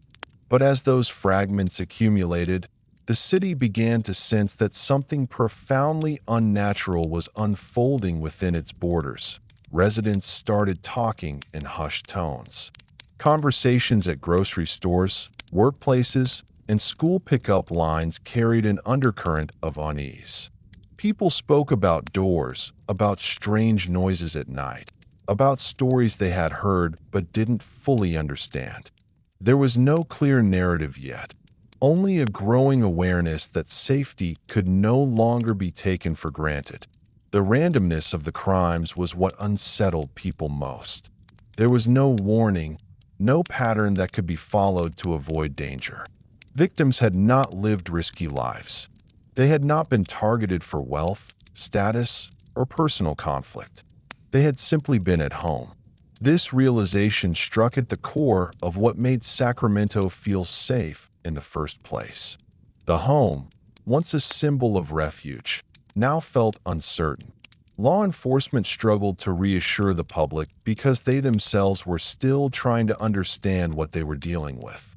Press statements were cautious, deliberately vague, aimed at avoiding panic while acknowledging concern. But the absence of concrete information only fueled speculation. When official answers are scarce, imagination fills the gap. Rumors spread faster than facts. Some people believed the crimes were the work of a cult. Others speculated about organized crime or ritualistic motives. The idea that a severely mentally ill individual could be responsible was difficult for many to accept, because it suggested a threat that could not be reasoned with or predicted. As media coverage intensified, details, often incomplete or sensationalized, began to circulate more widely. The label Vampire of Sacramento gained traction not because it was accurate, but because it captured the public's fear. It framed the violence as something monstrous, something otherworldly. For many, this framing was easier to process than the reality that the threat came from a broken human mind. This fear changed daily behavior. People double-checked locks. Windows were secured. Neighborhood watches formed almost overnight. Porch lights stayed on. Dogs were brought indoors. The casual trust that once defined Sacramento's neighborhoods eroded, replaced by vigilance. Children were warned not to open doors. Parents stayed awake longer, listening for unfamiliar sounds. The city's nights felt heavier, quieter in a way that signaled alertness rather than peace. Fear reshapes environments, and Sacramento was no exception. Amid this rising tension, Richard Chase continued moving through the city largely unchanged. He was dimly aware of increased activity, more police cars, more lights at night, but he did not connect these changes to himself. His world remained internal, governed by bodily fear and delusional logic. The city's fear existed outside his awareness. This disconnect is one of the most haunting aspects of the story. While an entire city adjusted its behavior in response to a perceived monster, the man at the center of that fear was not responding to fear at all. He was responding to imagined symptoms, to perceived weakness, to an internal emergency that never paused. That Chase's actions did not escalate in response to public reaction.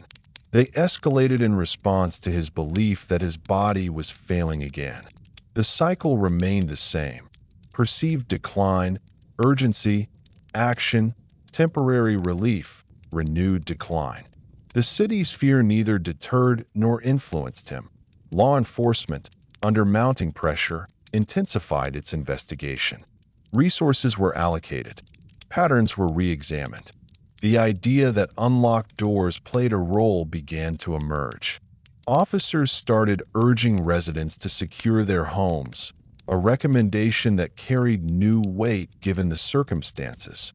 Yet, even as awareness grew, the randomness remained terrifying. Locking doors felt necessary, but not sufficient. The idea that safety depended on something as simple as a lock felt fragile, almost insulting in the face of such violence. Fear thrives in uncertainty, and uncertainty dominated. What Sacramento was experiencing was not just fear of crime, but fear of unpredictability. The usual rules did not apply. The threat did not announce itself. It did not seek recognition.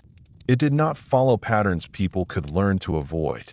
This made every unknown feel dangerous. As the city's collective anxiety rose, so did the pressure on authorities to act quickly. Mistakes became more costly. Delays became harder to justify. The gap between what people expected and what the system could deliver widened. Sacramento was now fully aware that something was wrong. The calm of earlier chapters had vanished. In its place was a city holding its breath, waiting for clarity, waiting for resolution, waiting for the moment when fear would either be confirmed or relieved. But for Richard Chase, none of this mattered. The city was afraid, and the man causing that fear did not even know it. As the tension in Sacramento intensified, fear began to reshape not just behavior, but perception. Ordinary sounds took on new meaning. A creaking floorboard at night felt louder. A knock at the door triggered hesitation. Silence itself became suspicious. The city had entered a psychological state where vigilance replaced comfort, and familiarity no longer guaranteed safety. Police patrols increased, their presence meant to reassure, but often serving as a constant reminder that something was deeply wrong. Sirens at night no longer faded into the background. They sharpened anxiety. Residents scanned news reports obsessively, searching for updates, clues, anything that suggested the nightmare was nearing its end. But each report seemed to raise more questions than it answered. The lack of a clear suspect was especially unsettling. Without a face, fear becomes diffuse. People projected danger onto strangers, onto neighbors they barely knew, onto anyone who seemed out of place. This erosion of trust marked one of the most damaging consequences of the situation. A city built on quiet cooperation began to fracture psychologically. Meanwhile, investigators worked under immense pressure. They reviewed crime scenes repeatedly, searching for connections that might have been missed. Patterns slowly began to emerge, not traditional patterns of motive or victim selection, but behavioral consistencies. Entry without forced access, violence that did not align with theft, evidence suggesting disorganization rather than planning. These clues pointed towards something abnormal, something driven by compulsion rather than strategy. The realization that the perpetrator might be severely mentally ill shifted the investigation's focus. Officers began considering individuals known to mental health services, particularly those with histories of psychosis and violent ideation. This narrowed the field, but it also introduced complications.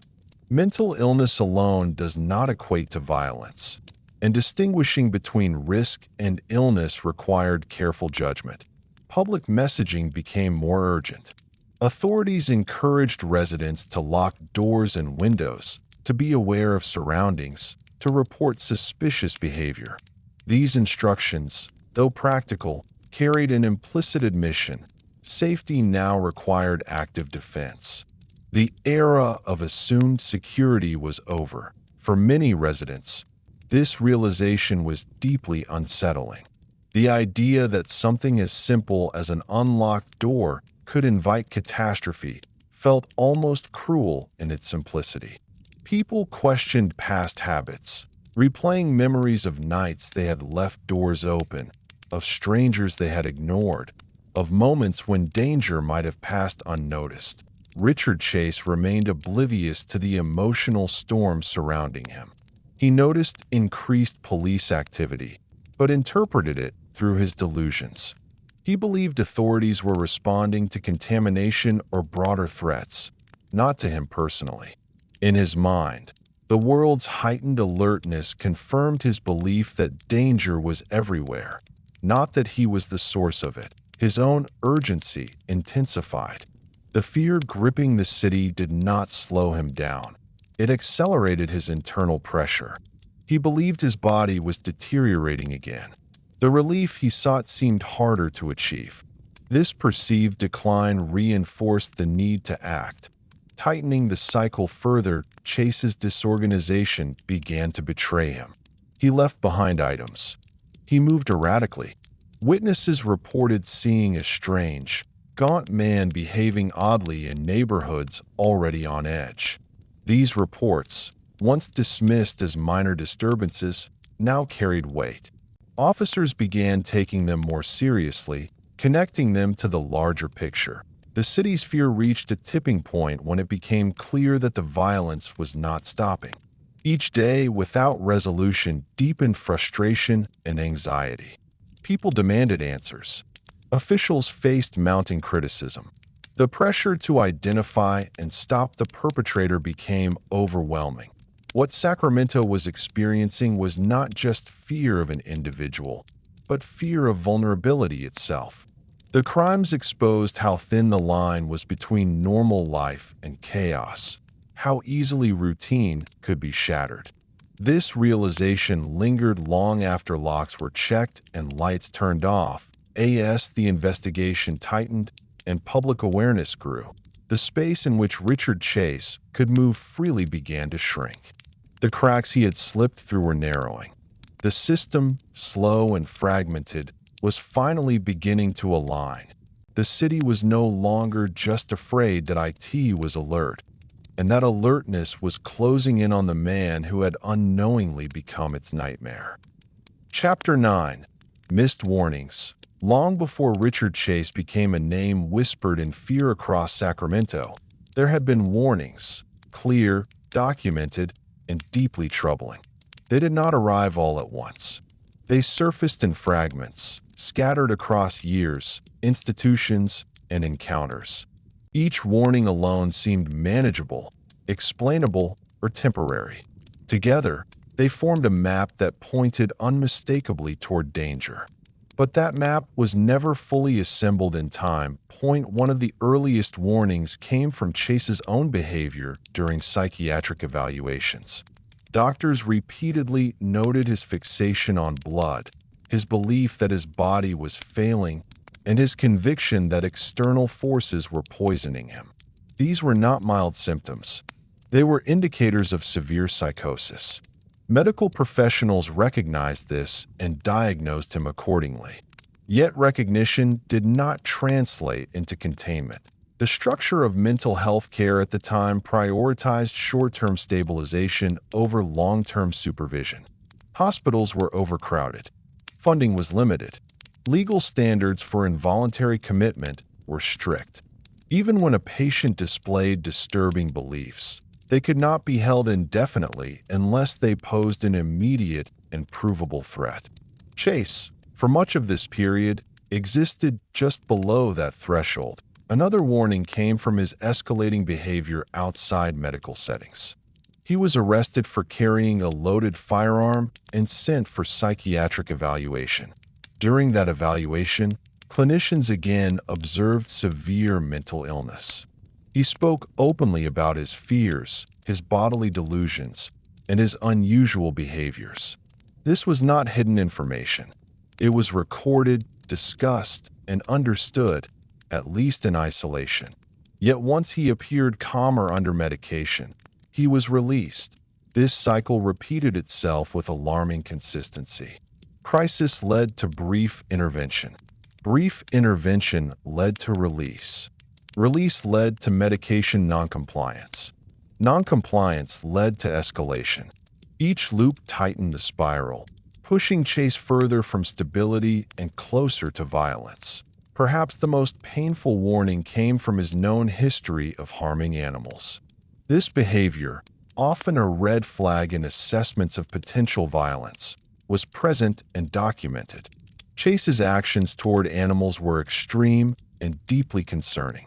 They were not acts of curiosity or experimentation. They were driven by delusional beliefs that mirrored the logic he would later apply to humans. Despite this, the behavior did not trigger sustained containment. It was treated as a symptom rather than a signal. A sign of illness, yes, but not one that demanded decisive action. Family members, too, sensed danger. They struggled to manage Chase's behavior, to support him, to protect him and others. But without institutional backing, their ability to intervene was limited. They could not force long-term treatment. They could not monitor him constantly. Their warnings, when raised, dissolved into the same fragmented system that had already failed him. Law enforcement encountered Chase multiple times before his killings escalated. Each interaction added another piece to the puzzle. A strange man, disturbing behavior, mental instability. Yet these encounters were handled individually, not collectively. No central system existed to connect them into a coherent risk assessment. This fragmentation is the heart of the tragedy. Information existed, but it was scattered. No single agency held the full picture. No mechanism forced collaboration between mental health services, law enforcement, and social support systems. Each did what it could within its limited scope, and then moved on. In hindsight, the missed warnings feel obvious. The signs were there: untreated psychosis, escalating delusions, animal violence, access to weapons, repeated institutional contact. Today, these factors would raise immediate alarms. But at the time, they were filtered through systems unprepared to integrate them. What makes this chapter especially difficult is the realization that prevention was possible. Not guaranteed, but possible. Sustained treatment, supervised living, or long-term commitment might have altered the outcome. At the very least, it might have delayed or limited the harm.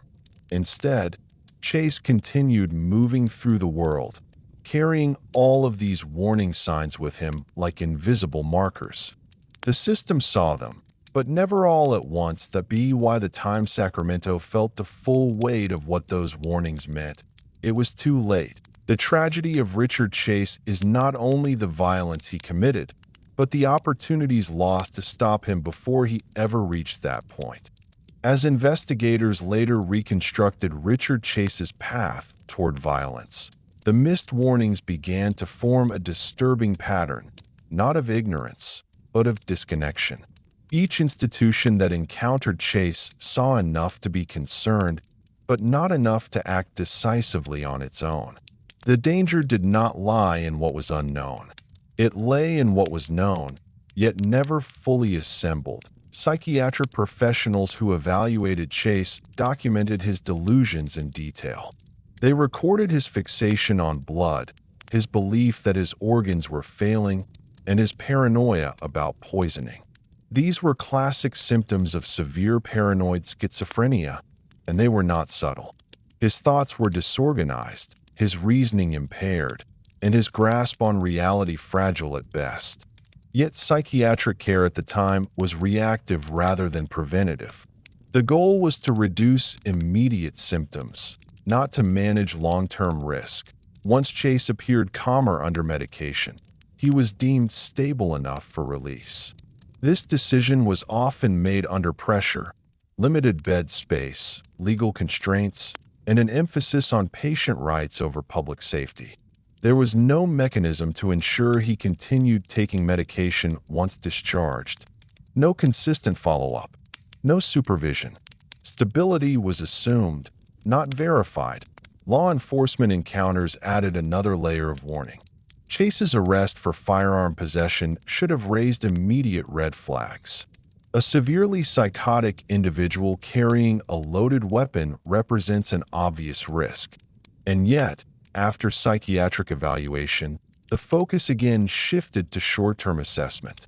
The firearm was removed, but the underlying danger remained. Once released, Chase was free to obtain weapons again, a gap that would later prove catastrophic. Animal cruelty, one of the most predictive indicators of future violent behavior, was present and known. Chase's actions toward animals were extreme and driven by delusion, not curiosity or experimentation. This behavior demonstrated both a willingness to kill and a psychological framework that justified it. In modern risk assessment, this alone would trigger intensive intervention. At the time, it was treated as another symptom, disturbing but not disqualifying for release. Family members, too, attempted to sound alarms. They struggled to manage Chase's behavior and expressed fear about his mental state. But families lacked authority. Without the backing of institutions, their concerns carried little weight. They were left watching someone they loved deteriorate, powerless to stop it. The most haunting aspect of these missed warnings is how clearly they align when viewed together. Untreated psychosis, repeated hospitalizations, medication noncompliance, delusions involving blood, violence toward animals, access to weapons, social isolation. Each factor increased risk. Combined, they formed a profile screaming for intervention, but the systems designed to protect both the individual and the public were siloed. Medical records did not seamlessly integrate with law enforcement data.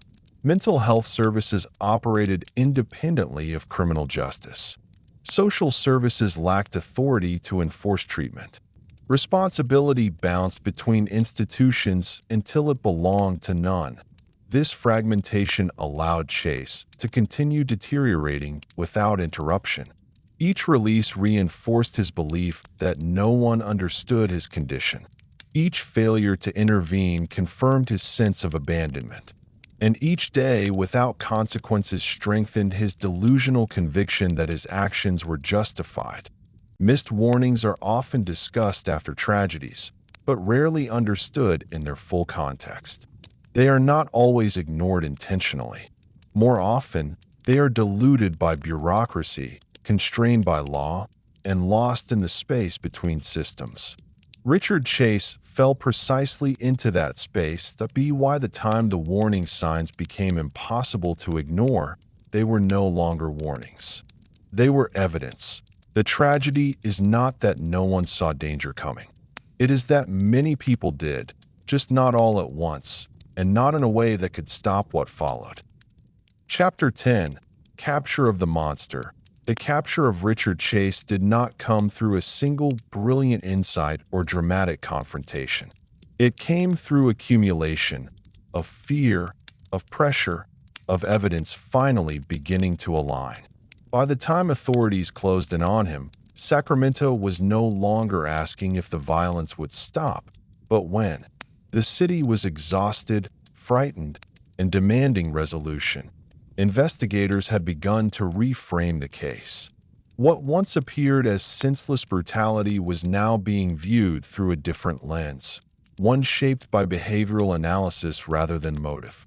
Entry without forced access, lack of theft, extreme violence paired with disorganization. These were not the signs of a conventional criminal. They pointed towards someone acting under compulsion, not strategy. Witness reports became increasingly important. Residents described a strange, gaunt man wandering neighborhoods, behaving erratically, knocking on doors, peering through windows. These sightings, once dismissed as unrelated disturbances, were now treated as critical data points. The image of the suspect slowly sharpened. Physical evidence also began to speak more clearly.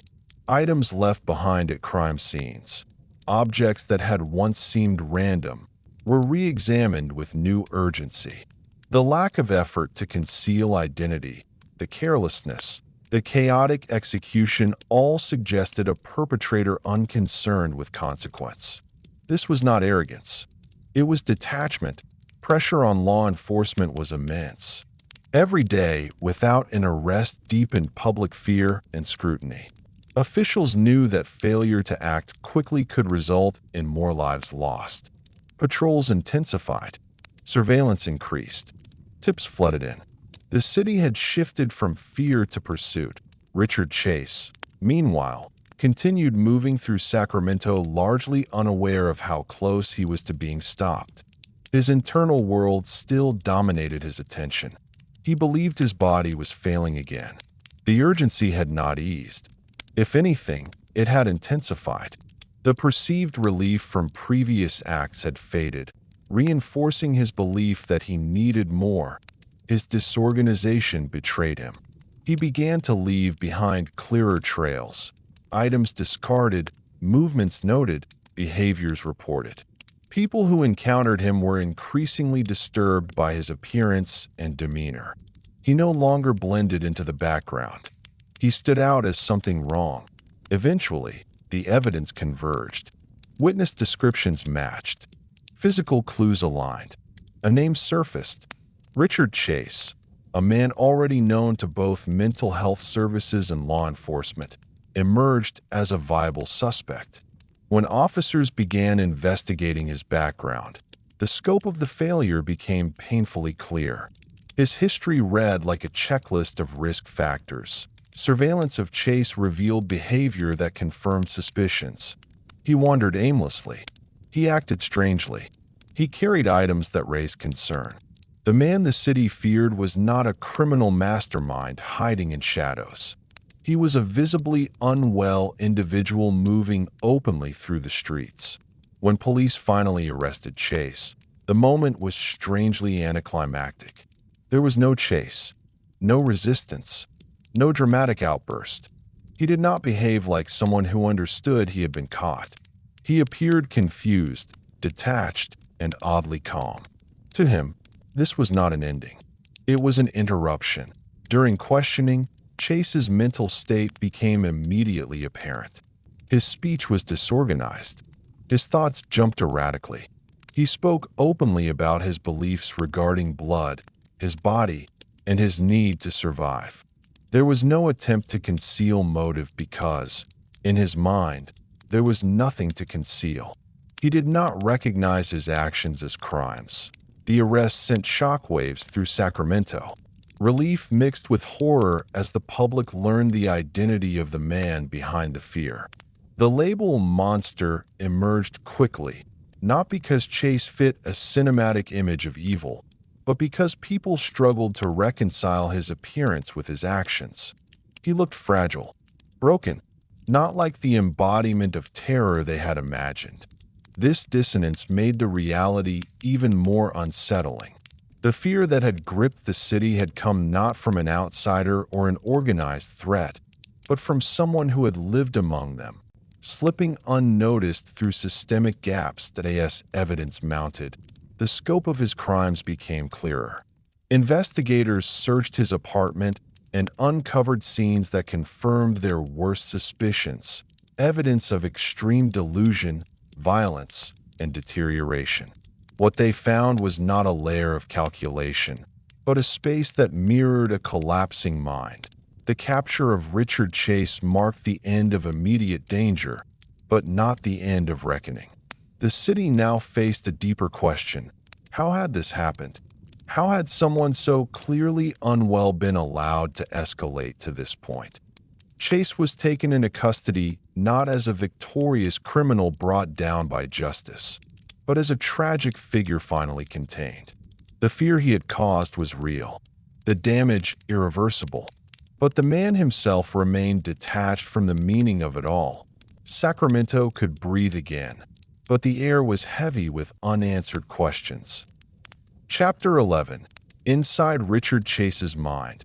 To understand Richard Chase after his capture is to confront a reality far more unsettling than the idea of a calculating killer. Inside his mind, there was no clear boundary between thought and fact, no shared framework that aligned with the world around him. What investigators, doctors, and the public encountered was not deception or manipulation, but a mind consumed by delusions so complete that reality itself had been replaced. From the moment Chase entered custody, his behavior raised immediate concern. He did not respond to his situation with fear, anger, or remorse. Instead, he remained preoccupied with his body. He complained constantly about physical deterioration. He spoke of his blood disappearing, his organs shrinking, his heart failing. These complaints were not strategic. They were obsessive, repetitive, and urgent. Psychiatric evaluations revealed a textbook case of severe paranoid schizophrenia. Chase exhibited fixed delusions, disorganized thinking, and a profound inability to distinguish internal beliefs from external reality. His thoughts did not flow logically. They fragmented, looping back on themselves, driven by fear rather than reason. Attempts to challenge his beliefs were futile. Contradiction only deepened his paranoia. What made Chase particularly dangerous was the structure of his delusions. They were not abstract or symbolic. They were practical. He believed his body was failing. He believed blood could save him. He believed the world communicated permission through unlocked doors. Each belief reinforced the next, forming a closed system that justified action. Within that system, violence was not cruelty.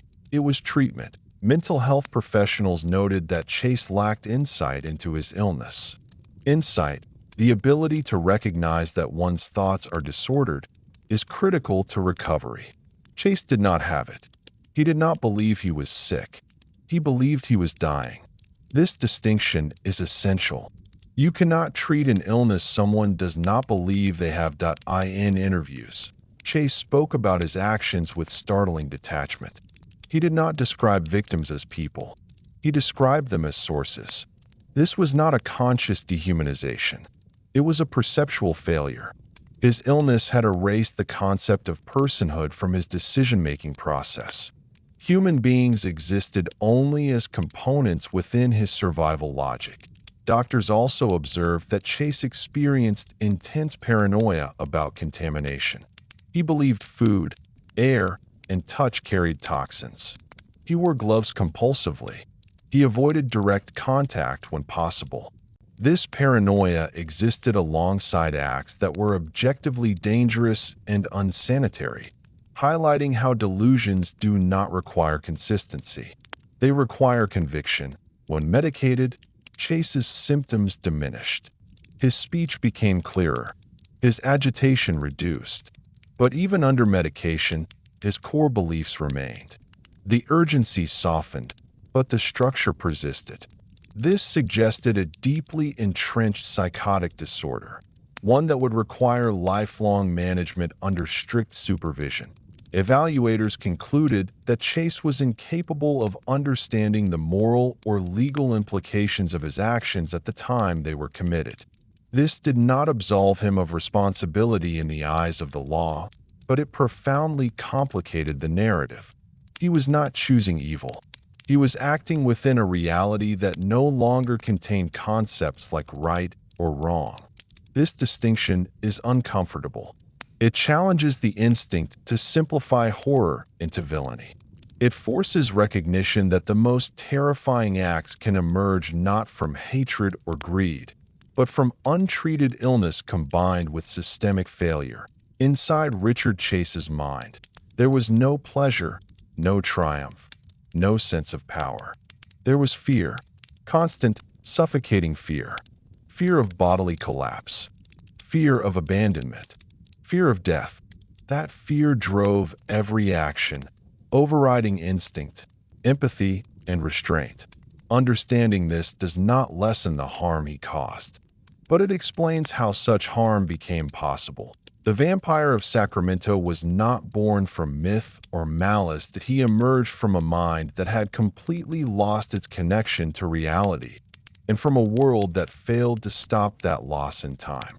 As evaluations of Richard Chase continued, clinicians were struck by how deeply sealed his internal world had become.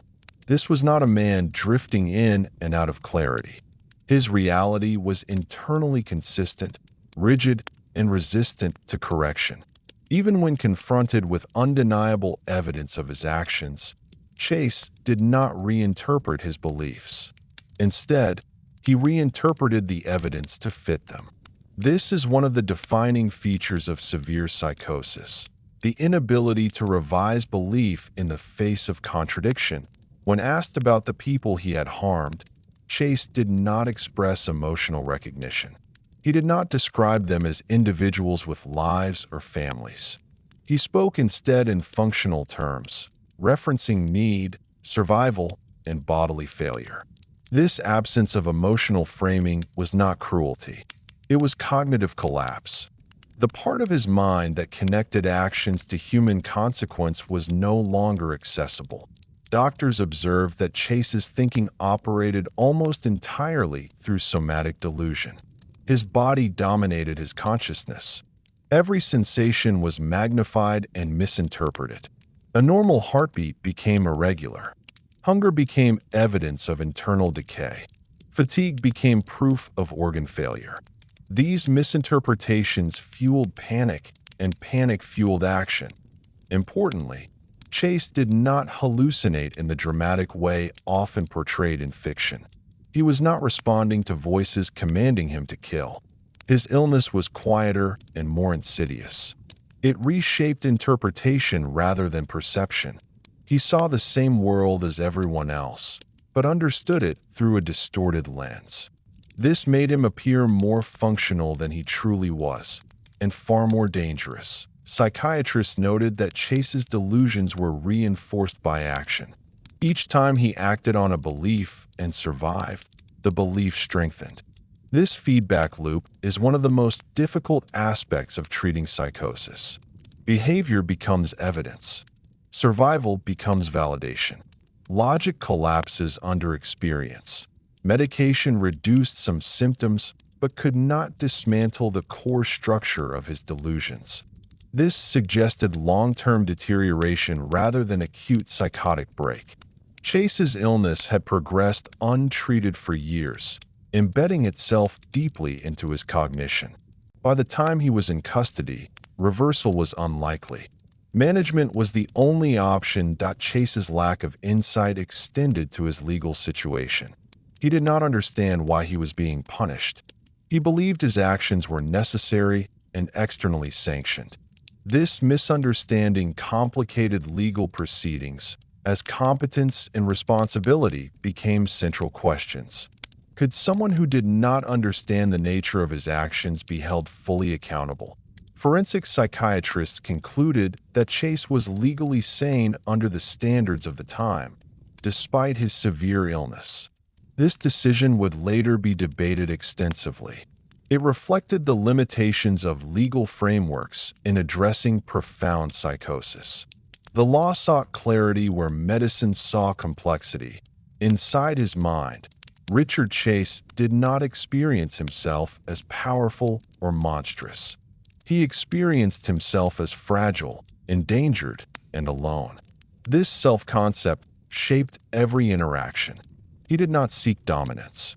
He sought preservation. That motivation does not excuse his actions, but it explains their relentless nature. The public struggled to reconcile this psychological reality with the label vampire. The term suggested intent, identity, even fascination. In truth, Chase had no identity beyond survival. The myth simplified what was actually a collapse of human cognition. Understanding his mind forces a broader reckoning. It challenges the assumption that danger always announces itself through hatred or desire. Sometimes it emerges through untreated illness, misinterpreted fear, and systemic gaps that allow delusion to harden into action. Inside Richard Chase's mind, there was no narrative arc, no villain's journey, no conscious transformation. There was only deterioration, slow, silent, and devastating. And once that deterioration reached its endpoint, no amount of reasoning could bring him back. Chapter 12: The Trial and the Truth. When Richard Chase was brought before the court, the atmosphere surrounding the trial was heavy with contradiction. On one side was the undeniable horror of what he had done, acts so brutal that they defied ordinary comprehension. On the other was the man himself, thin, disoriented, and visibly unwell, sitting silently as the legal system attempted to impose structure on a mind that had long since lost it. The courtroom became a place where law, medicine, and public fear collided. From the outset, the trial was less about whether Chase had committed the crimes and more about what those crimes meant. There was no dispute over evidence. The facts were overwhelming. What remained unresolved was responsibility. How to judge a man whose reality bore almost no resemblance to the one in which the law operates. Prosecutors presented a clear narrative of violence. They outlined the sequence of events, the brutality of the acts, and the terror inflicted on the community. Their task was to represent the victims and ensure accountability. To them, Chase's mental illness did not negate the harm he caused. The law, they argued, required consequences regardless of explanation. The defense approached the case from a fundamentally different perspective. They did not deny the acts. Instead, they focused on Chase's mental state, presenting extensive psychiatric testimony detailing his schizophrenia, his delusions, and his inability to understand the moral nature of his actions. According to the defense, Chase was not a calculating criminal, but a profoundly ill man acting under the control of a psychotic belief system. Expert witnesses described a mind dominated by fear of physical collapse, a belief that blood was essential to survival, and a complete absence of insight into illness. They explained how these delusions shaped behavior, how logic was replaced by internal necessity. Their testimony painted a picture of someone incapable of choosing differently at the time of the crimes. The jury faced an impossible task. They were asked to balance compassion with accountability, understanding with justice. The legal standards for insanity were narrow, requiring proof that the defendant did not understand the nature or wrongfulness of his actions. This standard left little room for nuance. Severe illness alone was not enough. Throughout the proceedings, Chase's behavior reinforced the complexity of the case. He appeared disengaged, often staring blankly or whispering to himself. At times, he seemed unaware of where he was or why. At other moments, he fixated on physical complaints, interrupting proceedings to express fear about his body. These behaviors disturbed observers, yet they did not fit neatly into legal categories. Public reaction to the trial was intense. Many residents demanded the harshest punishment, driven by grief and fear. Others expressed discomfort with condemning a man who was clearly psychotic. Media coverage amplified these tensions, often simplifying the narrative into familiar tropes of evil versus innocence, monster versus victim. But the truth unfolding in the courtroom resisted simplification. It revealed a system ill-equipped to handle cases where mental illness and violence intersect so completely. The law sought clarity and finality. Medicine spoke in probabilities and limitations. Between them stood a man whose actions had caused irreversible harm, and whose mind remained unreachable. Day's testimony continued. The trial became a mirror reflecting broader societal questions. How do we judge someone who does not share our understanding of reality? Where does responsibility lie when illness erases choice? And what obligations do systems have to intervene before tragedy occurs? These questions hung in the air, unanswered, as the jury prepared to deliberate. As jury deliberations began, the courtroom fell into a tense silence that felt heavier than any testimony that had come before it. The evidence was not in question. The facts were clear, documented, and devastating. What the jury now faced was not uncertainty about events, but uncertainty about meaning. They were being asked to decide not just what Richard Chase had done, but how society should respond to someone whose mind had collapsed long before his crimes began. The legal definition of insanity at the time was narrow and unforgiving. It did not ask whether Chase was severely ill. This was undeniable. It asked whether he understood the nature of his actions and whether he knew they were wrong under the law. This distinction proved decisive. Prosecutors argued that Chase's behavior showed awareness. He carried weapons. He moved from house to house. He acted in ways that suggested some understanding of consequence. To the law, these behaviors implied intent. The defense countered that these actions were not evidence of rational planning, but of delusional structure. They argued that Chase's internal logic replaced legal understanding. He did not believe he was committing crimes. He believed he was responding to a medical emergency sanctioned by external signs. His actions were purposeful only within a reality that did not exist. Psychiatric experts reiterated that Chase lacked insight into his illness. They explained that someone can appear organized while being profoundly disconnected from reality. They described how delusions can produce consistent behavior without awareness of morality. But legal standards were not designed to accommodate this depth of psychological collapse. When the verdict was announced, it reflected the limits of the system rather than the clarity of the truth. Richard Chase was found guilty and sentenced to death.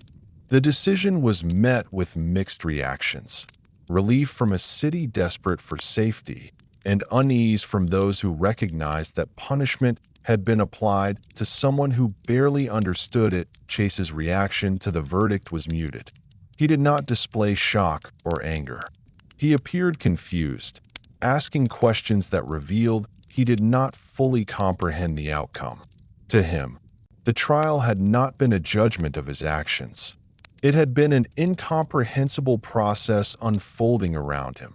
The sentence closed one chapter of the story, but it opened another, one that would raise new ethical questions about punishment, mental illness, and responsibility. Chase was transferred to death row, where he would spend the remainder of his life confined, monitored, and medicated. For the victims' families, the verdict offered a form of closure, though not healing. No sentence could restore what had been taken. For Sacramento, it marked the end of immediate fear, but not the end of reflection. The city had confronted a reality that challenged its assumptions about safety and danger. The trial revealed uncomfortable truths. It exposed how ill-prepared legal systems are to handle extreme mental illness. It highlighted the gap between medical understanding and legal accountability. And it forced a reckoning with the consequences of missed intervention. Richard Chase did not leave the courtroom as a monster vanquished. He left as a symbol of failure, of systems that responded too late, of definitions that could not fully capture reality, of a society forced to choose between imperfect options. The truth that emerged from the trial was not simple. It was fractured, unsettling, and unresolved. Justice had been served in the legal sense, but understanding and prevention remained unfinished. Chapter 13: Life on Death Row. When Richard Chase entered death row, the world he stepped into was smaller, quieter, and more controlled than anything he had known in years. The wandering stopped. The streets vanished. Doors no longer opened or closed by chance. For the first time in a long time, his movements were entirely constrained. Yet confinement did not bring clarity. It brought a different kind of isolation, one where his body was contained, but his mind remained deeply fractured. Death row is designed to remove danger, not to heal illness. Chase was placed in a highly controlled environment where routine replaced chaos. Meals arrived at fixed times. Lights followed strict schedules. Interactions were limited and supervised. To the outside observer, this structure might appear stabilizing. For Chase, it was simply another environment to be interpreted through delusion. His belief that his body was failing did not disappear with incarceration. In fact, it intensified. Deprived of the ability to act on his delusions, his anxiety grew sharper and more focused.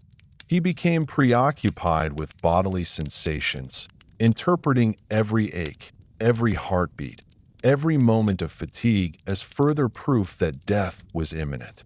He frequently complained to guards and medical staff about his organs, his blood, and his fear that he was deteriorating rapidly. Medical personnel evaluated him regularly. Antipsychotic medications were administered, sometimes involuntarily. Under medication, Chase's agitation reduced. His speech became marginally more coherent, but the core delusions remained. The structure of his belief system had been reinforced for years through action and survival. Medication could soften the edges, but it could not dismantle the foundation. Life on death row is defined by waiting. Waiting for appeals, waiting for dates, waiting for outcomes. For someone like Chase, whose sense of time was already distorted, this waiting took on a different quality. He did not experience it as anticipation. He experienced it as stagnation. Each day felt both endless and urgent, filled with fear that his body would fail before any external resolution arrived. Chase struggled to understand his sentence. The concept of execution did not register in the way it might for someone grounded in reality. He knew he was confined. He knew something bad was supposed to happen, but the why and the when remained abstract. His mind returned repeatedly to the same internal narrative: survival, decay, blood, failure. Other inmates observed him as deeply disturbed, withdrawn, and unpredictable. He did not engage in the social dynamics of prison life. He did not form alliances or rivalries. He existed in isolation, both enforced and self-imposed. Guards described him as odd rather than aggressive, confused rather than defiant. He was not a figure of intimidation. He was a figure of discomfort. The prison environment, while preventing further harm to others, did nothing to resolve the tragedy of his condition.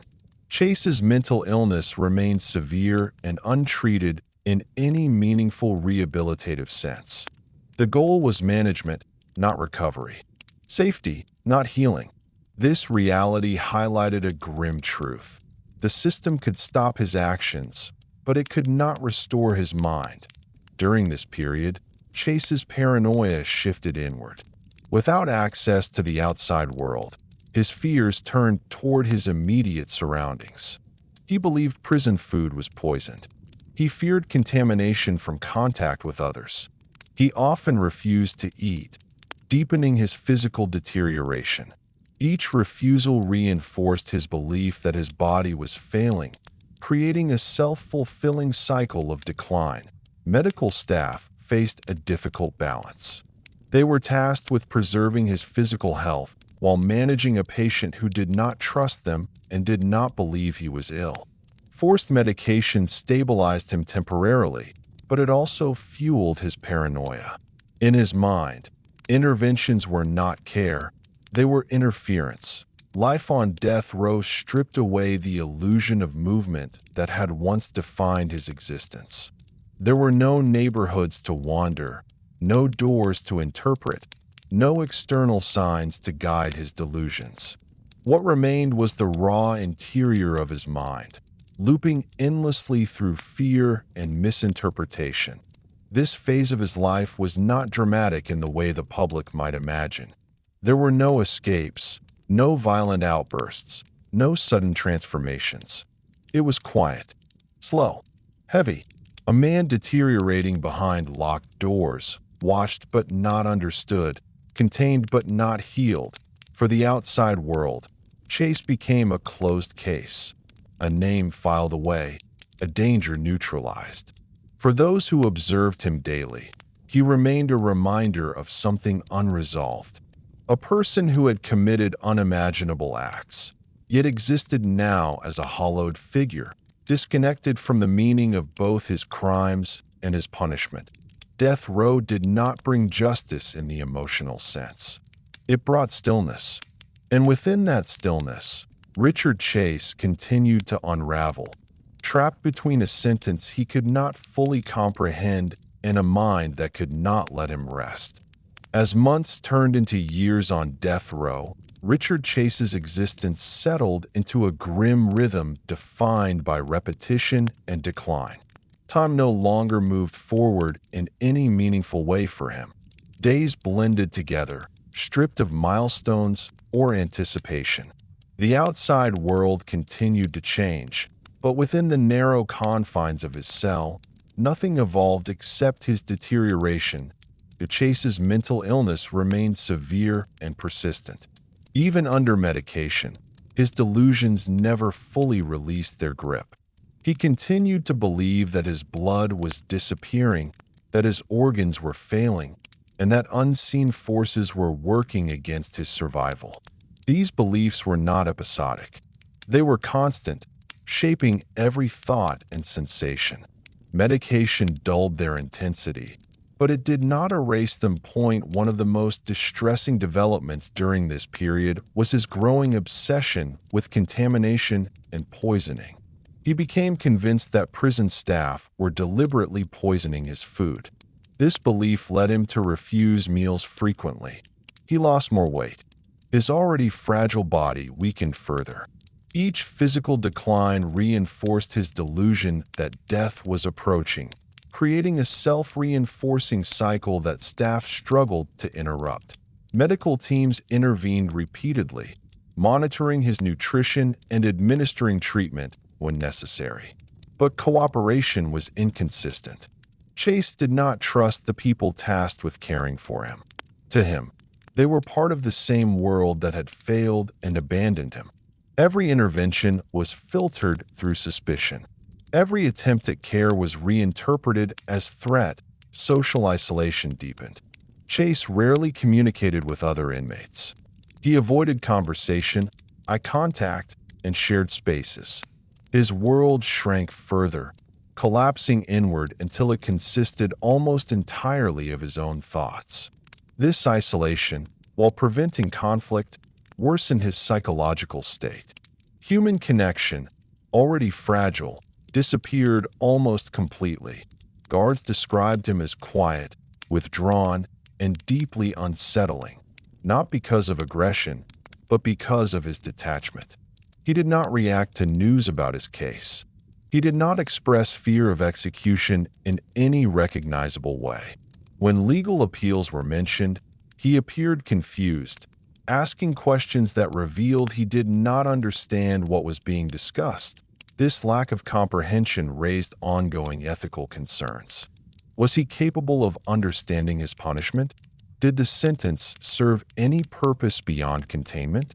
These questions lingered quietly within the system, rarely addressed publicly, but deeply troubling to those who encountered him regularly. Chase's physical health continued to decline. Malnutrition, stress, and long-term medication took their toll. He complained frequently of pain and weakness. He believed these symptoms confirmed his worst fears. In reality, they were the predictable consequences of his condition and circumstances. But reality had long ceased to matter in his internal world. Eventually, Chase's fear of poisoning reached a critical point. He began hoarding medication rather than ingesting it. This behavior went unnoticed at first, hidden beneath his general noncompliance. When it was discovered, it was too late to reverse the outcome. Richard Chase died in 1980 from an overdose of medication while on death row. The death was ruled a suicide. There was no dramatic note, no final statement, no moment of clarity. His death was quiet, almost anticlimactic. an end that mirrored the slow, silent unraveling that had defined his life. News of his death sparked mixed reactions. Some felt relief that the chapter was finally closed. Others felt discomfort, questioning whether justice had truly been served. The man responsible for so much fear had died not by execution, but by his own hand, still deeply unwell, still disconnected from reality. Chase's death did not bring answers. It did not resolve the questions raised by his crimes, his trial, or his treatment. Instead, it underscored the tragedy at the center of his story, a life defined by severe mental illness, repeated institutional failure, and irreversible harm that on death row, Richard Chase had been contained but never healed. His mind never returned to shared reality. His punishment never translated into understanding. His end came not as a moment of reckoning, but as a quiet collapse. The cell fell silent, and with it, one of the darkest chapters in Sacramento's history finally came to an end. Chapter 14. The End of the Vampire. The death of Richard Chase marked an ending, but not the kind that brings resolution. There was no execution date fulfilled, no final verdict carried out in a courtroom, no public moment where justice felt complete. Instead, the story ended quietly, behind concrete walls and locked doors, with a man whose mind had never returned to the world he had shattered. When news of Chase's death reached the public, reactions were conflicted. For many in Sacramento, it felt like a final release of tension that had lingered long after his arrest. The fear he had unleashed was gone for good. There would be no more trials, no more headlines, no more reminders that something so horrific had once moved freely through their neighborhoods. In that sense, his death felt like closure, but for others, it felt unfinished. Richard Chase had not died as the law intended. He had not been executed after a full reckoning with his crimes. He had died still profoundly ill, still detached from the meaning of his actions, still trapped inside the same delusions that had driven him to violence in the first place. The question lingered. What had actually been resolved? The label Vampire of Sacramento remained long after the man himself was gone. It became shorthand for terror, for senseless brutality, for something that defied explanation. Yet the label also flattened the truth. It stripped away context. It transformed a deeply disturbing human tragedy into a symbol, easier to fear than to understand. In the years following his death, experts revisited Chase's case as an example of catastrophic system failure. Psychiatrists pointed to his repeated hospitalizations and releases. Criminologists examined how untreated psychosis can escalate when paired with access to victims and lack of supervision. Legal scholars debated the insanity standard that had allowed a man so disconnected from reality to be deemed legally responsible in the fullest sense. What emerged was a broader understanding of how danger can develop quietly. Chase did not fit the popular image of a serial killer driven by desire, ideology, or control. He was driven by fear, constant, overwhelming fear rooted in delusion.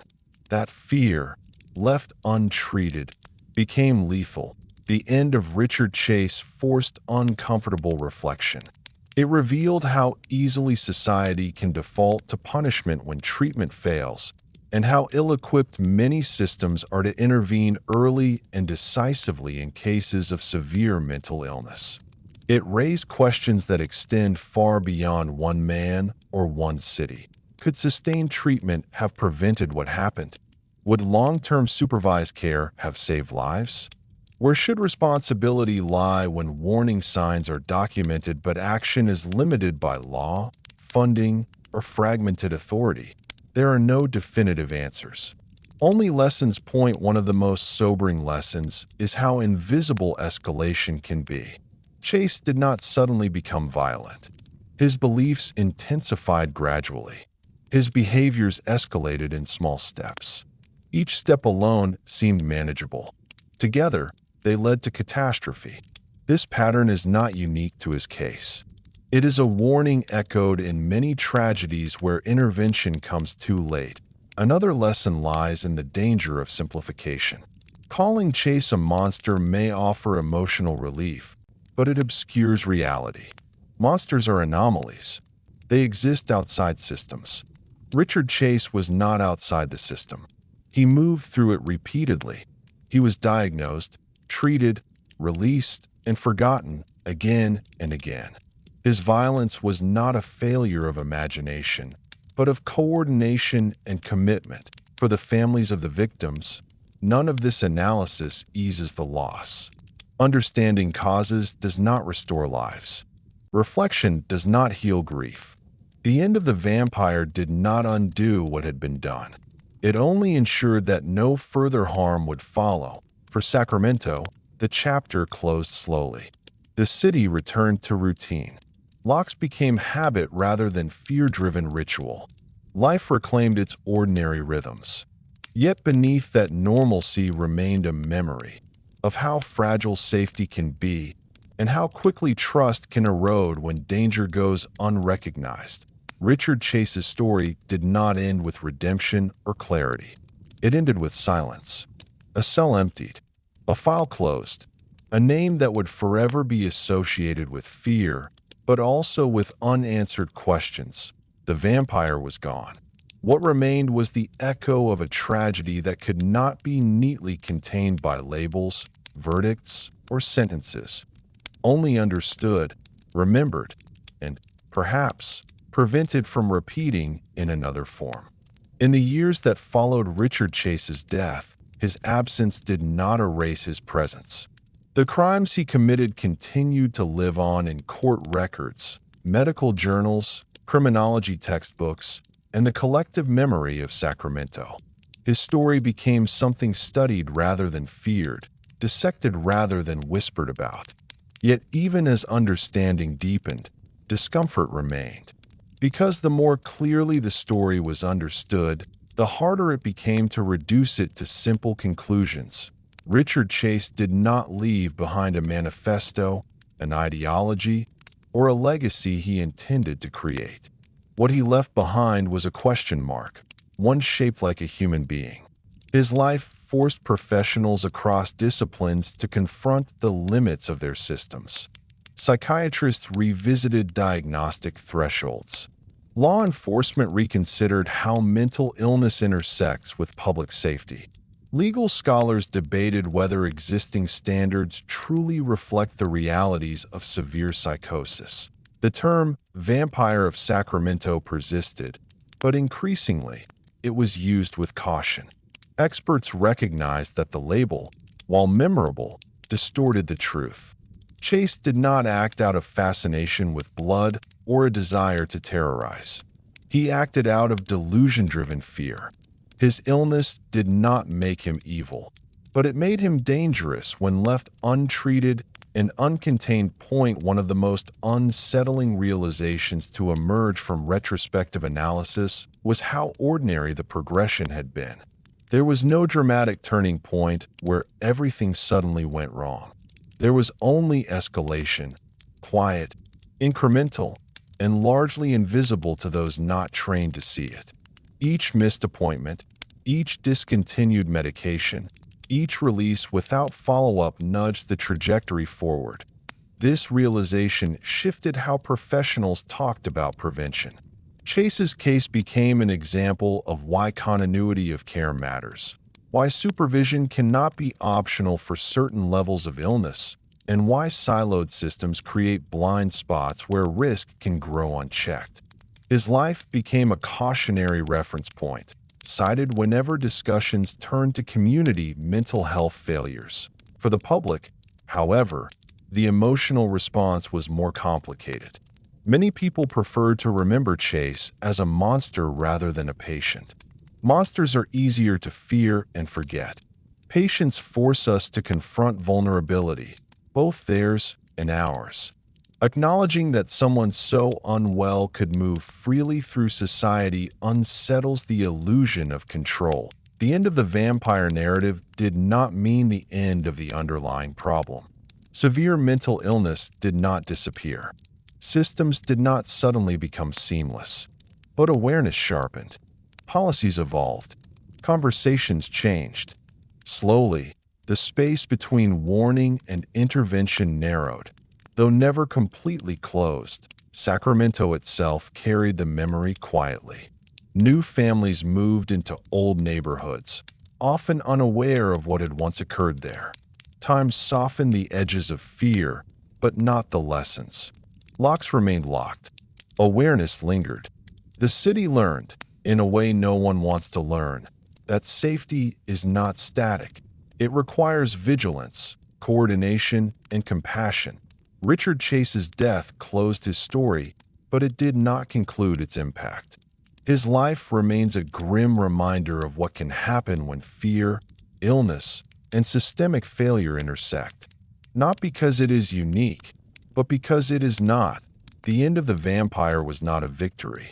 It was an ending shaped by loss, unanswered questions, and the sobering understanding that prevention often fails not from lack of knowledge, but from lack of connection. Silence followed. And in that silence, the responsibility to remember and to do better remained. Chapter 15. Lessons from a Preventable Horror. When the story of Richard Chase is stripped of headlines, labels, and sensational imagery, what remains is not a mystery. It is a warning. A warning written slowly, over years in medical notes, police encounters, family concerns, and institutional decisions. The horror was not sudden. It was built.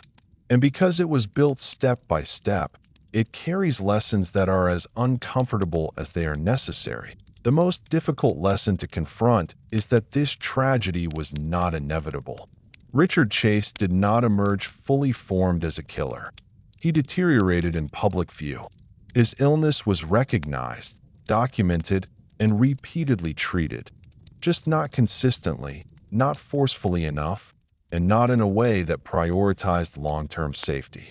This distinction matters because it shifts the narrative from fate to failure point. One of the central failures was fragmentation.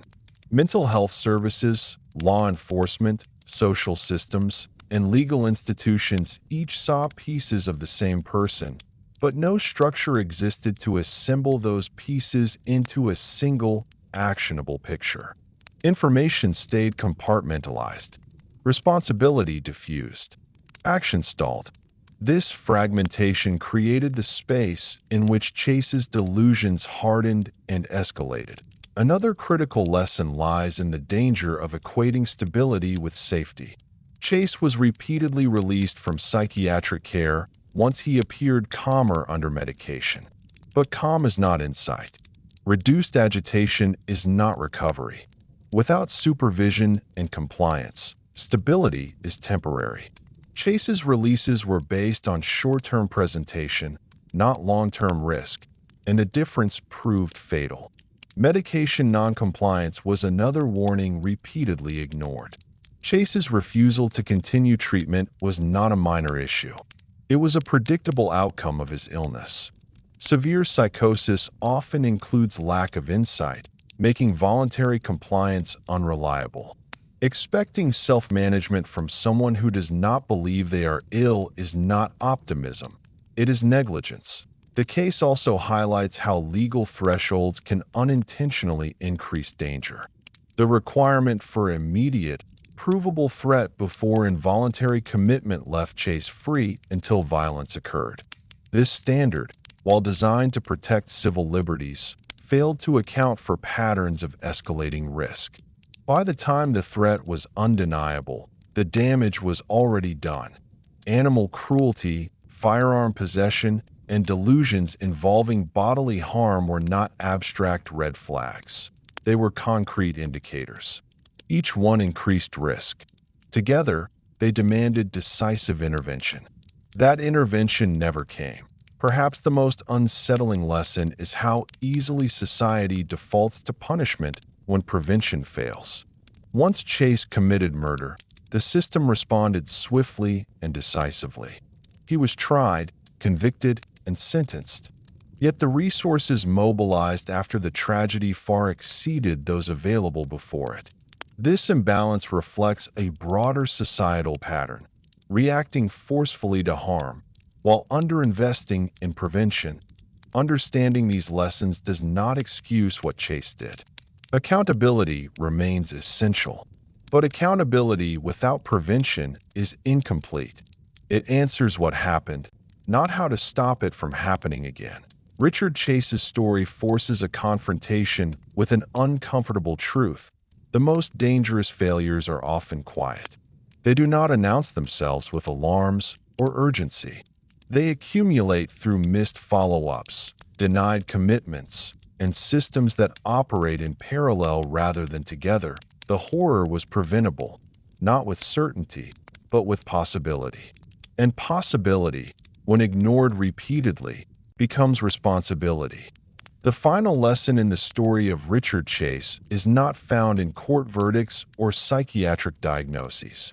It is found in what his life reveals about how societies decide who is worth sustained care and when danger is taken seriously enough to justify intervention. His story forces an examination of priorities. What is protected, what is delayed, and what is allowed to fall apart quietly until it explodes. One of the most enduring misconceptions exposed by this case is the belief that danger announces itself clearly. In reality, danger often arrives disguised as discomfort. Chase was unsettling, not overtly violent. He was strange, not immediately criminal. People noticed him, but noticing is not the same as acting. Systems are often calibrated to respond to clear violations, not to accumulating risk. Chase existed for years in that in-between space, where alarm bells were present but never loud enough to trigger decisive response. This raises an uncomfortable truth. Prevention requires tolerance for intervention before certainty. Waiting for absolute proof of imminent harm means waiting too long. In Chase's case, certainty arrived only after lives were lost. The cost of waiting was irreversible. His story argues for a shift from reactive systems to predictive ones, systems that recognize patterns, not just events. Another lesson lies in how language shapes response. Labels like monster or vampire may help the public process fear, but they also create distance. They imply that the threat was alien, unknowable, and rare. In doing so, they obscure the reality that Chase's trajectory followed known patterns of untreated severe psychosis. When danger is mythologized, it becomes harder to see repetition, and repetition is what prevention depends on recognizing. The role of community also deserves scrutiny. Chase did not live in total isolation. He interacted with neighbors, family members, medical staff, and police officers. Many sensed something was wrong, but sensing danger without a clear pathway to action creates paralysis. People defer to systems. When systems hesitate, nothing happens. This diffusion of responsibility is not malicious, but it is deadly. Richard Chase's case also highlights the limits of individual blame when structural failure is involved. While he is fully responsible for the harm he caused, responsibility for prevention was shared and fragmented. No single person failed him. Many systems failed him partially, repeatedly, and cumulatively. This kind of failure is harder to confront because it does not allow for a single point of correction. It demands systemic change. Since Chase's time, awareness of severe mental illness and risk assessment has improved. Information sharing has increased. Legal standards have evolved in some jurisdictions, but the core tension remains unresolved. How to balance civil liberties with public safety when illness erases insight and autonomy. There is no perfect solution. There are only better ones, and worse ones. The danger of ignoring this lesson is not hypothetical. Similar trajectories continue to unfold wherever long-term care is underfunded, where follow-up is inconsistent, and where systems operate in isolation. Chase's story is not an anomaly. It is an extreme example of a recurring vulnerability. For victims and their families, these lessons offer no comfort. Prevention narratives cannot undo loss. Analysis does not heal grief. But honoring those losses requires more than remembrance. It requires change. Each time a similar warning sign is dismissed, the lesson is ignored anew. The final tragedy of Richard Chase is that his life ended without understanding. He did not achieve clarity, remorse, or peace. He died as he lived, confused, fearful, and disconnected. His story does not offer redemption. It offers responsibility. Responsibility to recognize that severe mental illness, when left untreated and unsupervised, can become dangerous, not because the person is evil, but because they are unmoored from reality. Responsibility to invest in systems that communicate rather than compartmentalize. Responsibility to act before horror becomes headline. The Vampire of Sacramento was not a legend born from darkness. He was the result of neglect, fragmentation, and delay. Remembering that truth is uncomfortable, but forgetting it is far more dangerous. This is where the story truly ends, not with fear, but with a warning.